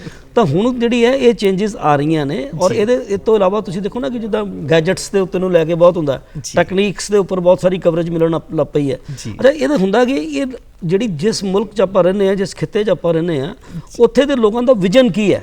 ਤਾਂ ਪਹਿਲਾਂ ਕੀ ਹੁੰਦਾ ਸੀ, ਪਹਿਲਾਂ ਅਸੀਂ ਕਦੀ ਇਸ ਕਿਸਮ ਦੀ ਸਮਿਟ ਜਿਹੜੀ ਇਸ ਵੇਲੇ ਪੰਜਾਬ 'ਚ ਹੋ ਰਹੀ ਹੈ, ਗਲੋਬਲ ਸਮਿਟ ਜਿਹੜੀ ਪੰਜਾਬ 'ਚ ਹੋ ਰਹੀ ਹੈ, ਸ਼ਾਇਦ ਆਪਾਂ ਪਿੱਛੇ ਸੋਚੀਏ ਤਾਂ ਸ਼ਾਇਦ ਐਸੀ ਸਮਿਟ ਸਾਡੇ ਕਦੀ ਹੋਈ ਨਹੀਂ। ਤਾਂ ਹੁਣ ਜਿਹੜਾ ਜਿਸ ਵੇਲੇ ਅਸੀਂ ਉਸ ਗਲੋਬਲ ਸਮਿਟ 'ਚੋਂ ਪੰਜਾਬ ਦੇ ਲੋਕ ਲੰਘਾਂਗੇ, ਸਾਡਾ ਯੂਥ ਲੰਘੇਗਾ, ਤਾਂ ਉਹਦਾ ਜਿਹੜਾ ਵਿਜ਼ਨ ਵੀ ਗਲੋਬਲ ਹੋਏਗਾ। ਬਿਲਕੁਲ। ਸੋ ਇਹ ਬਹੁਤ ਵੱਡੀ ਚੀਜ਼ ਹੈ ਜਿਹੜੀ ਹੋਈ ਹੈ ਔਰ ਮੈਨੂੰ ਲੱਗਦਾ ਵੀ ਇਹਦੇ ਸਾਰਥਕ ਹੀ ਸਿੱਟੇ ਨਿਕਲਣਗੇ। ਜੀ ਪਿਆਰੇ ਦਰਸ਼ਕੋ, ਆਓ ਇੱਕ ਵਾਰ ਫਿਰ ਤੁਹਾਨੂੰ ਅੰਮ੍ਰਿਤਸਰ ਲੈ ਚੱਲਦੇ ਹਾਂ।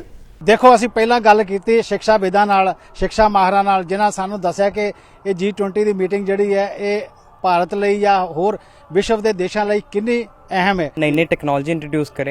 बात यहाँ इंडिया की बढ़ने की नहीं है, वर्ल्ड की बढ़ने की है। कोलैबोरेशन वे में काम होना चाहिए। अभी जैसे हमने एग्जीबिशन करी थी, उसमें डिफरेंट स्टार्टअप्स आए, इनक्यूबेटेड स्टार्टअप आए, न्यू टेक्नोलॉजी बेस्ड स्टार्टअप आए।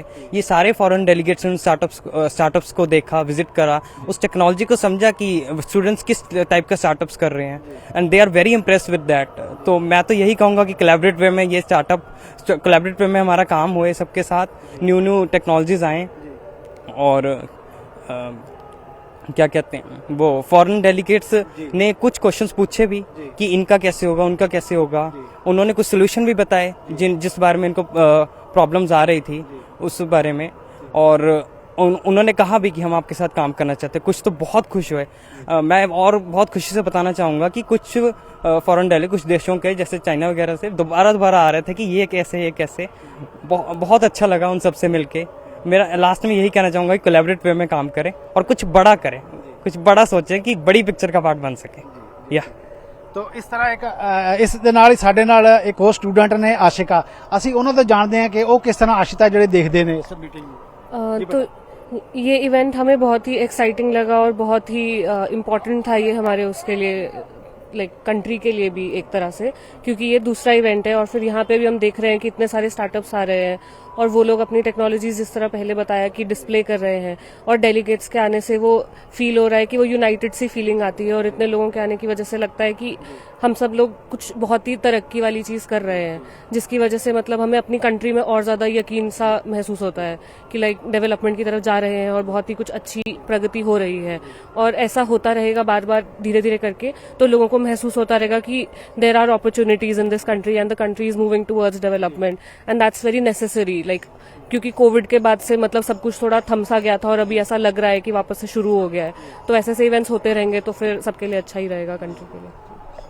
ਤੇ ਤੁਸੀਂ ਸੁਣਿਆ ਕਿ ਇਹਨਾਂ ਬੱਚਿਆਂ ਦੀ ਵੀ ਇਹੀ ਉਮੀਦ ਹੈ ਕਿ ਇਹ ਜਿਹੜੀ ਮੀਟਿੰਗ ਹੈ ਇਹਦੇ ਜਿਹੜੇ ਨਤੀਜੇ ਆਣਗੇ ਇਹ ਇਹਨਾਂ ਲਈ ਨਹੀਂ ਪੂਰੇ ਦੁਨੀਆ ਲਈ ਜਿਹੜੇ ਹੈਗੇ ਇੱਕ ਨਵੇਂ ਰਸਤੇ ਦਿਖਾਣਗੇ ਤੇ ਇਹ ਨੌਜਵਾਨ ਜਿਹੜੇ ਅੱਗੇ ਵਧਣਗੇ ਤੇ ਜਿਸ ਨਾਲ ਸਮਾਜ ਦੀ ਜਿਹੜੀ ਹੈ ਕਿ ਸੇਵਾ ਹੋਏਗੀ। ਜੀ ਓਵਰ ਟੂ ਸਟੂਡੀਓ। ਜੀ ਮੈਡਮ, G20 ਦੇ ਵਿੱਚ ਬੜੀ ਅੱਛੀ ਗੱਲਬਾਤ ਹੋ ਰਹੀ ਆ ਜਿਹੜੀ ਸਟਾਰਟਅਪ ਸ਼ੁਰੂ ਕਰਨ ਦੀ, ਔਰ ਮੈਨੂੰ ਵੀ ਇਹ ਦੱਸਦਿਆਂ ਮਾਣ ਮਹਿਸੂਸ ਹੋ ਰਿਹਾ ਕਿ ਮੇਰੇ ਆਪਣੇ ਕਾਲਜ ਦੇ ਵਿੱਚ, ਸਾਡੇ ਕਾਲਜ ਦੇ ਵਿੱਚ ਵੀ ਫੈਸ਼ਨ ਡਿਜ਼ਾਈਨਿੰਗ ਡਿਪਾਰਟਮੈਂਟ ਹੈ, ਕਾਸਮੈਟੋਲੋਜੀ ਡਿਪਾਰਟਮੈਂਟ ਹੈ, ਔਰ ਉਸ ਡਿਪਾਰਟਮੈਂਟ ਦੇ ਤਕਰੀਬਨ MSc ਦੇ ਸਾਰੇ ਬੱਚੇ ਸਟਾਰਟਅਪ ਸ਼ੁਰੂ ਕਰੀ ਬੈਠੇ ਆ। ਉਹ ਸਾਰਿਆਂ ਨੇ ਕੋਈ ਨਾ ਕੋਈ ਬੁਟੀਕ ਚਲਾ ਰਹੇ ਆ, ਕੋਈ ਕਿਸੇ ਨਾ ਕਿਸੇ ਤਰ੍ਹਾਂ ਕਾਸਮੈਟੋਲੋਜੀ ਵਾਲੇ ਬੱਚੇ ਵੀ, ਔਰ ਉਹਨਾਂ ਨੂੰ ਹਮੇਸ਼ਾ ਮੈਂ ਇਹੀ ਕਹਿੰਦੀ ਆ ਕਿ ਆਪਣੀਆਂ ਫੀਸਾਂ ਆਪ ਕੱਢੋ, ਕੰਮ ਕਰੋ, ਕਿਉਂ ਅਸੀਂ ਲੋਕਾਂ ਦੇ ਅੱਗੇ ਹੱਥ ਅੱਡੀਏ। ਔਰ ਇਹ ਬੱਚੇ अपने आप काम करके अपना भी और कॉलेज की भी मदद कर देना। जी जी, जिवें शांति दूत जी तुसीं ਪਹਿਲਾਂ ਕਿਹਾ ਭਈ ਆਪਾਂ ਜੌਬ ਸੀਕਰ ਨਾ ਬਣੀਏ, ਨੌਕਰੀ ਲੱਭਣ ਵਾਲੇ ਨਾ ਬਣੀਏ, ਨੌਕਰੀ ਦੇਣ ਵਾਲੇ ਬਣੀਏ। ਸੋ ਦੇਖੋ ਦੇਸ਼ ਸੈਲਫ ਡਿਪੈਂਡੈਂਟ ਹੋ ਰਿਹਾ, ਇਹਦੇ ਵਿੱਚ ਕੋਈ ਦੋ ਰਾਵਾਂ ਨਹੀਂ। ਔਰ ਫਾਸਟ ਗਰੋਇੰਗ ਇਕਨੋਮੀ ਆ, ਸਾਡਾ ਆਰਥਿਕਤਾ ਤੇਜ਼ੀ ਨਾਲ ਵਿਕਾਸ ਕਰ ਰਹੀ ਆ। ਇਸੇ ਤਰ੍ਹਾਂ ਤੁਹਾਨੂੰ ਲੱਗਦਾ ਵੀ ਜਿਹੜੀ ਸੈਲਫ ਡਿਪੈਂਡੈਂਸ ਆ, ਸਵੈ ਨਿਰਭਰਤਾ ਆ, ਇਹੋ ਜਿਹੇ ਜਿਹੜੀਆਂ ਸਮਿਟ ਨੇ ਖਾਸ ਕਰਕੇ ਵਿੱਦਿਆ 'ਤੇ ਕੇਂਦਰਿਤ ਆ, ਉਹ ਸਾਡੇ ਨੌਜਵਾਨਾਂ ਨੂੰ ਸਵੈ ਨਿਰਭਰਤਾ ਵੱਲ ਨੂੰ ਲੈ ਕੇ ਜਾਣਗੇ। ਦੇਖੋ ਸਾਡੇ ਪ੍ਰਧਾਨ ਮੰਤਰੀ ਨੇ ਤਾਂ ਆਤਮ ਨਿਰਭਰਤਾ ਦਾ ਬਹੁਤ ਵੱਡਾ ਨਾਰਾ ਦਿੱਤਾ ਜੀ ਕਿ ਮੁਲਕ ਨੇ ਆਤਮ ਨਿਰਭਰ ਹੋਣਾ ਜੀ। ਜਿਹੜੀ ਆਪਾਂ ਸ਼ੁਰੂ 'ਚ ਗੱਲ ਕੀਤੀ ਕਿ ਨੌਕਰੀਆਂ ਦੇਣ ਵਾਲੇ ਬਣਨਾ ਜੀ, ਮੰਗਣ ਵਾਲੇ ਨਹੀਂ ਬਣਨਾ। ਤਾਂ ਜਦੋਂ ਤੁਸੀਂ ਇਹਨੂੰ ਅੱਜ ਜਦੋਂ ਕਿਉਂਕਿ ਆਨਲਾਈਨ ਬਿਜ਼ਨਸ ਬਹੁਤ ਤੇਜ਼ੀ ਨਾਲ ਵਧ ਰਿਹਾ, ਪਹਿਲਾਂ ਤੁਹਾਨੂੰ ਕੁਝ ਤਾਂ ਬੜੇ ਬੜੇ ਐਪਸ ਦਿਖਦੇ ਸੀ, ਬਹੁਤ ਜਿਹੜੇ ਪਲੇਟਫਾਰਮਸ ਜਿਹੜੇ ਇਹਨੂੰ ਬਾਜ਼ਾਰ ਨੂੰ ਚਲਾਉਂਦੇ ਸੀ। ਅੱਜ ਬਹੁਤ ਸਾਰੇ ਨਵੇਂ ਬੱਚੇ ਆ ਜਿਨ੍ਹਾਂ ਦੀ ਹਜ਼ਾਰਾਂ ਦੀ ਤਲਾਸ਼ ਮਤਲਬ ਤਾਦਾਦ ਦੇ ਵਿੱਚ ਜਿਹੜੇ ਆ ਐਪਸ ਬਣਾਏ ਗਏ ਆ ਜੀ। ਤੁਸੀਂ ਅਗਰ ਜਲੰਧਰ ਵਰਗੇ ਸ਼ਹਿਰ ਦੀ ਗੱਲ ਕਰੋ ਜਿੱਥੇ ਆਪਾਂ ਜਿਸ ਦੂਰਦਰਸ਼ਨ ਤੇ ਬੈਠੇ ਆ, ਇੱਥੇ ਲੋਕਾਂ ਨੂੰ ਜਿਹੜੇ ਜਦੋਂ GST ਇੰਟਰੋਡਿਊਸ ਹੋਇਆ ਜੀ, ਉਹਦੇ ਵਿੱਚ ਜਿਹੜੇ ਪ੍ਰੈਕਟੀਸ਼ਨਰਸ ਨਵੇਂ ਆਏ ਬੱਚੇ, ਕਿਉਂਕਿ ਟੈਕਨੋਲੋਜੀ ਜੁੜੀ ਸੀ, ਸੋ ਆਤਮ ਨਿਰਭਰਤਾ ਦੇ ਨਜ਼ਰੀਏ ਦੇ ਨਾਲ ਅੱਜ ਇੰਨੇ ਐਪਸ ਅਵੇਲੇਬਲ ਆ। ਬੱਚੇ ਤੁਸੀਂ ਕਈ ਵਾਰੀ ਸਮਟਾਈਮਸ ਜਿਹੜੇ ਕਮਰਸ਼ੀਅਲ ਟੈਲੀਵਿਜ਼ਨ ਦੇ ਉੱਤੇ ਪ੍ਰੋਗਰਾਮ ਆਉਂਦੇ ਨੇ, ਉਹਦੇ ਵਿੱਚ ਐਸੇ ਪ੍ਰੋਗਰਾਮ ਤੁਹਾਡੇ ਸਾਹਮਣੇ ਆਉਂਦੇ ਨੇ ਜਿਸ 'ਚ ਬੜੇ ਬੜੇ ਸਟਾਰਟਅਪਸ ਆ ਰਹੇ ਨੇ, ਔਰ ਜਿਹੜੇ ਐਕਸਪਰਟਸ ਨੇ ਹੈਰਾਨ ਹੋ ਜਾਂਦੇ ਨੇ ਕਿ ਉਹ ਜਦੋਂ ਕਹਿੰਦੇ ਕਿ ਮੈਂ 3 ਸਾਲਾਂ 'ਚ 10 ਕਰੋੜ ਦਾ ਸਟਾਰਟਅਪ ਖੜਾ ਕਰ ਦਿੱਤਾ। ਸੋ ਇਸ ਚੀਜ਼ ਦਾ ਪੋਜ਼ਿਟਿਵ ਰਿਜ਼ਲਟਸ ਤੇ ਆ ਰਹੇ ਆ। ਤੇ ਜਿਹੜਾ G20 ਵਰਗੀ ਸਮਿਟ ਜਿਹੜੀ ਹੈ ਉਹ ਹੋ ਰਹੀ ਹੈ, ਔਰ ਉਹਦੇ 'ਚ ਜਦੋਂ ਗਲੋਬਲ ਵਿਲੇਜ ਦੀ ਗੱਲ ਹੋ ਰਹੀ ਹੈ ਕਿ ਵਸੁਦੇਵ ਕੁਟੁੰਬਕਮ ਸਾਡਾ ਸ਼ੁਰੂ ਤੋਂ ਹੀ ਇਹ ਰਿਹਾ। ਬਿਲਕੁਲ ਜੀ। ਬਾਬੇ ਨਾਨਕ ਨੇ ਵੀ ਕਿਹਾ ਸੀ ਕਿ ਵੀ ਇੱਕ ਪਿਤਾ ਇੱਕ ਸਕੇਮ ਵਰਗ, ਜਿਹੜਾ ਸਾਰੀ ਦੁਨੀਆ ਇੱਕ ਕਹੀ ਸੀ। ਤਾਂ ਸਾਡਾ ਜਿਹੜੀ ਫਿਲਾਸਫੀ ਹੈ, ਜਿਹੜਾ ਸਾਡਾ ਦਰਸ਼ਨ ਹੈ, ਜਿਹੜਾ ਸਾਡਾ ਸਿਧਾਂਤ ਹੈ, ਉਹਨੂੰ ਇਸ ਪਲੇਟਫਾਰਮ ਤੇ ਅਸੀਂ ਇੱਕ ਵਾਰੀ ਸਾਹਮਣੇ ਦੱਸਿਆ। ਔਰ ਜਿਹੜੇ ਅੱਜ ਬਾਹਰੋਂ ਆਏ ਨੇ ਉਹਨਾਂ ਨੂੰ ਵੀ ਪਤਾ ਲੱਗ ਰਿਹਾ ਕਿ ਸਾਡੇ ਕਿੰਨੇ ਸਟਾਰਟਅਪਸ, ਇੰਡੀਆ ਕਿੰਨਾ ਆਤਮ ਨਿਰਭਰ ਹੋ ਗਿਆ। ਤਾਂ ਇਸ ਸਮਿਟ 'ਚੋਂ ਮੈਨੂੰ ਲੱਗਦਾ ਕਿ ਸਿਰਫ ਸਾਨੂੰ ਉਹਨਾਂ ਨੇ ਕੁਝ ਦੇ ਕੇ ਨਹੀਂ ਜਾਣਾ, ਬਹੁਤ ਸਾਰਾ ਭਾਰਤ ਕੋਲੋਂ ਲੈ ਕੇ ਜਾਣਾ। ਤੇ ਉਹਦਾ ਜਿਹੜਾ ਗਲੋਬਲ ਪ੍ਰਭਾਵ ਜਦੋਂ ਆਏਗਾ, ਉਹ ਜਦੋਂ ਸ਼ੁਰੂ 'ਚੋਂ ਪ੍ਰੋਫੈਸਰ ਪੁਸ਼ਪਿੰਦਰ ਦੱਸ ਰਹੇ ਸੀ ਕਿ ਜਦੋਂ ਇਹਨਾਂ ਲੋਕਾਂ ਨੇ ਇਸ ਸਾਰੀ ਨੂੰ ਲੈ ਕੇ ਜਾਣਾ ਤੇ ਫਿਰ ਸਾਡੇ ਦੇਸ਼ 'ਚ ਟੂਰਿਜ਼ਮ ਵੀ ਵਧੇਗਾ। ਸਾਡੇ ਦੇਸ਼ 'ਚ ਜਿਹੜੇ ਟੂਰਿਜ਼ਮ ਨਾਲ ਜੁੜੇ ਸਟੂਡੈਂਟਸ ਨੇ, ਜਿਹੜੇ ਹਸਪਿਟੈਲਿਟੀ ਦੇ ਪ੍ਰੋਗਰਾਮਸ ਕਰਦੇ ਨੇ, ਹੋਟਲ ਮੈਨੇਜਮੈਂਟ ਵਾਲੇ ਨੇ, ਉਹਨਾਂ ਦੇ ਕਾਰੋਬਾਰ ਵਧਣਗੇ। ਸੋ ਇਸ ਕਿਸਮ ਦੀ ਜਿਹੜੀ ਹੈ ਗੱਲ ਆਤਮ ਨਿਰਭਰਤਾ ਦੀ ਜਿਹੜੀ ਤੁਸੀਂ ਕੀਤੀ ਹੈ, ਉਧਰ ਦੇਸ਼ ਵਧ ਰਿਹਾ। ਔਰ ਅੱਜ ਬੱਚੇ ਜਿਹੜੇ ਹੈ, ਮੈਂ ਜਦੋਂ ਤੁਸੀਂ ਮੀਡੀਆ ਦੀ ਗੱਲ ਕੀਤੀ ਨਾ, ਅਸੀਂ ਲੋਕਲ ਗੱਲ ਕਰਦੇ ਹਾਂ, ਅੱਜ ਬਹੁਤ ਸਾਰੇ ਜਿਹੜੇ ਆਪਣੇ ਕੰਪਿਊਟਰ ਆਪਰੇਟਰਸ ਹੁੰਦੇ ਨੇ ਆਪਣੇ ਅਖਬਾਰਾਂ 'ਚ, ਜਿਹੜੇ 15,000 20,000 ਤੇ ਕੰਮ ਕਰਦੇ ਸੀ, ਉਹਨਾਂ ਨੇ ਛੱਡ ਕੇ ਘਰਾਂ 'ਚ ਕੰਪਿਊਟਰ ਲਾ ਲਏ ਔਰ ਉਹ 50,000 ਰੁਪਏ ਕਮਾ ਰਹੇ। ਸੋ ਇਹ ਆਤਮ ਨਿਰਭਰਤਾ ਜਿਹੜੀ ਟੈਕਨੀਕ ਦੇ ਨਾਲ ਜੋੜ ਕੇ ਹੈਗੀ ਹੈ, ਇਹਦੇ ਅੱਛੇ ਰਿਜ਼ਲਟ ਆਏ। ਟੈਕਨੀਕ ਦੀ ਤਾਂ ਤੁਸੀਂ ਦੇਖੋ ਭਈ, ਜਿਵੇਂ ਮੰਨ ਲਓ ਇੱਕ ਜਮਾਤ ਦੇ ਵਿੱਚ 50 ਬੱਚੇ ਨੇ ਤੇ ਸਕੂਲ ਦੇ ਵਿੱਚ ਅਧਿਆਪਕ ਤੋਂ 50 ਜਣਿਆਂ ਦਾ ਕਈ ਵਾਰੀ ਹੋਮਵਰਕ ਨਹੀਂ ਚੈੱਕ ਹੁੰਦਾ। ਇੱਕ ਜਿਹੜੀ ਨੋਟਬੁੱਕ ਇਸ ਤਰ੍ਹਾਂ ਦੀ ਆ ਰਹੀ ਆ ਵੀ ਉਹਦੇ ਵਿੱਚ ਜਿੰਨੇ ਵਿਦਿਆਰਥੀ ਕੰਮ ਕਰਕੇ ਲਿਆਏ ਆ, ਉਹ ਨੋਟਬੁੱਕ ਕੰਮ ਵੀ ਚੈੱਕ ਕਰੇਗੀ, ਔਰ ਜਿਨ੍ਹਾਂ ਨੇ ਅਧੂਰਾ ਛੱਡਿਆ ਜਾਂ ਜਿਨ੍ਹਾਂ ਨੇ ਪੂਰਾ ਕੀਤਾ ਹੈਗਾ, ਗਲਤ ਵਾਲਿਆਂ ਦਾ ਠੀਕ ਵੀ ਕਰਦੀ ਆ, ਹੈ ਨਾ। ਸਤਿੰਦਰ ਵਿੱਚ ਤੁਸੀਂ ਇਹ ਦੇਖੋ ਇੰਨਾ ਕੁਛ ਆ ਗਿਆ। ਜਿਹੜਾ ਕੋਵਿਡ ਦਾ ਪੀਰੀਅਡ ਰਿਹਾ ਜੀ, ਉਹਦੇ 'ਚ ਜਦੋਂ ਆਨਲਾਈਨ ਐਜੂਕੇਸ਼ਨ ਦੀ ਗੱਲ ਚੱਲੀ ਹੈ ਜੀ, ਤੁਸੀਂ ਇਹ ਦੇਖੋ ਜਿਹੜੇ ਵੈਬੀਨਾਰਸ ਜਿਨ੍ਹਾਂ ਨੂੰ ਅਸੀਂ ਕਹਿੰਦੇ, ਜਿਹੜੇ ਮੀਟਿੰਗਸ, ਕਿੰਨਾ ਫਿਊਲ ਬਚਿਆ ਸਾਡਾ, ਕਿੰਨਾ ਕੁਝ ਸਾਡਾ ਟਾਈਮ ਬਚਿਆ। ਇਹ ਟੈਕਨੀਕ ਨੇ, ਜਦੋਂ ਅਸੀਂ ਟੈਕਨੀਕ ਅਵੇਲੇਬਲ ਸੀ ਸਾਡੇ ਕੋਲ ਪਹਿਲਾਂ ਵੀ, ਪਰ ਜਦੋਂ ਅਸੀਂ ਅਡਾਪਟ ਕੀਤੀ ਉਦੋਂ ਅਸੀਂ ਇਹਦਾ ਚੰਗਾ ਲਿਆ ਜੀ। ਰਕੇਸ਼ ਸ਼ਾਂਤਦੂਤ ਜੀ, ਅੱਜ ਆਪਾਂ ਪ੍ਰੋਗਰਾਮ ਹੁਣ ਜਿਹੜਾ ਵੇਲਾ ਮੁੱਕ ਰਿਹਾ ਹੈ, ਔਰ ਤੁਸੀਂ ਸਟੂਡੀਓ 'ਚ ਆਏ, ਆਪਣੇ ਵਿਚਾਰ ਰੱਖੇ। ਮੈਡਮ ਨਵਜੋਤ, ਤੁਹਾਡੇ ਬਹੁਤ ਬਹੁਤ ਧੰਨਵਾਦੀ ਹਾਂ। ਔਰ ਪਿਆਰੇ ਦਰਸ਼ਕੋ, ਤੁਹਾਡੇ ਤੋਂ ਹੁਣ ਇਜਾਜ਼ਤ ਲੈਣ ਦਾ ਸਮਾਂ ਆ ਗਿਆ। ਮੈਨੂੰ ਨਰਿੰਦਰ ਸੱਤੀ, ਰਕੇਸ਼ ਸ਼ਾਂਤਦੂਤ ਤੇ ਮੈਡਮ ਨਵਜੋਤ ਹੋਰਾਂ ਨੂੰ ਦਿਓ ਆਗਿਆ। ਬਹੁਤ ਧੰਨਵਾਦ। ਬਹੁਤ ਬਹੁਤ ਧੰਨਵਾਦ।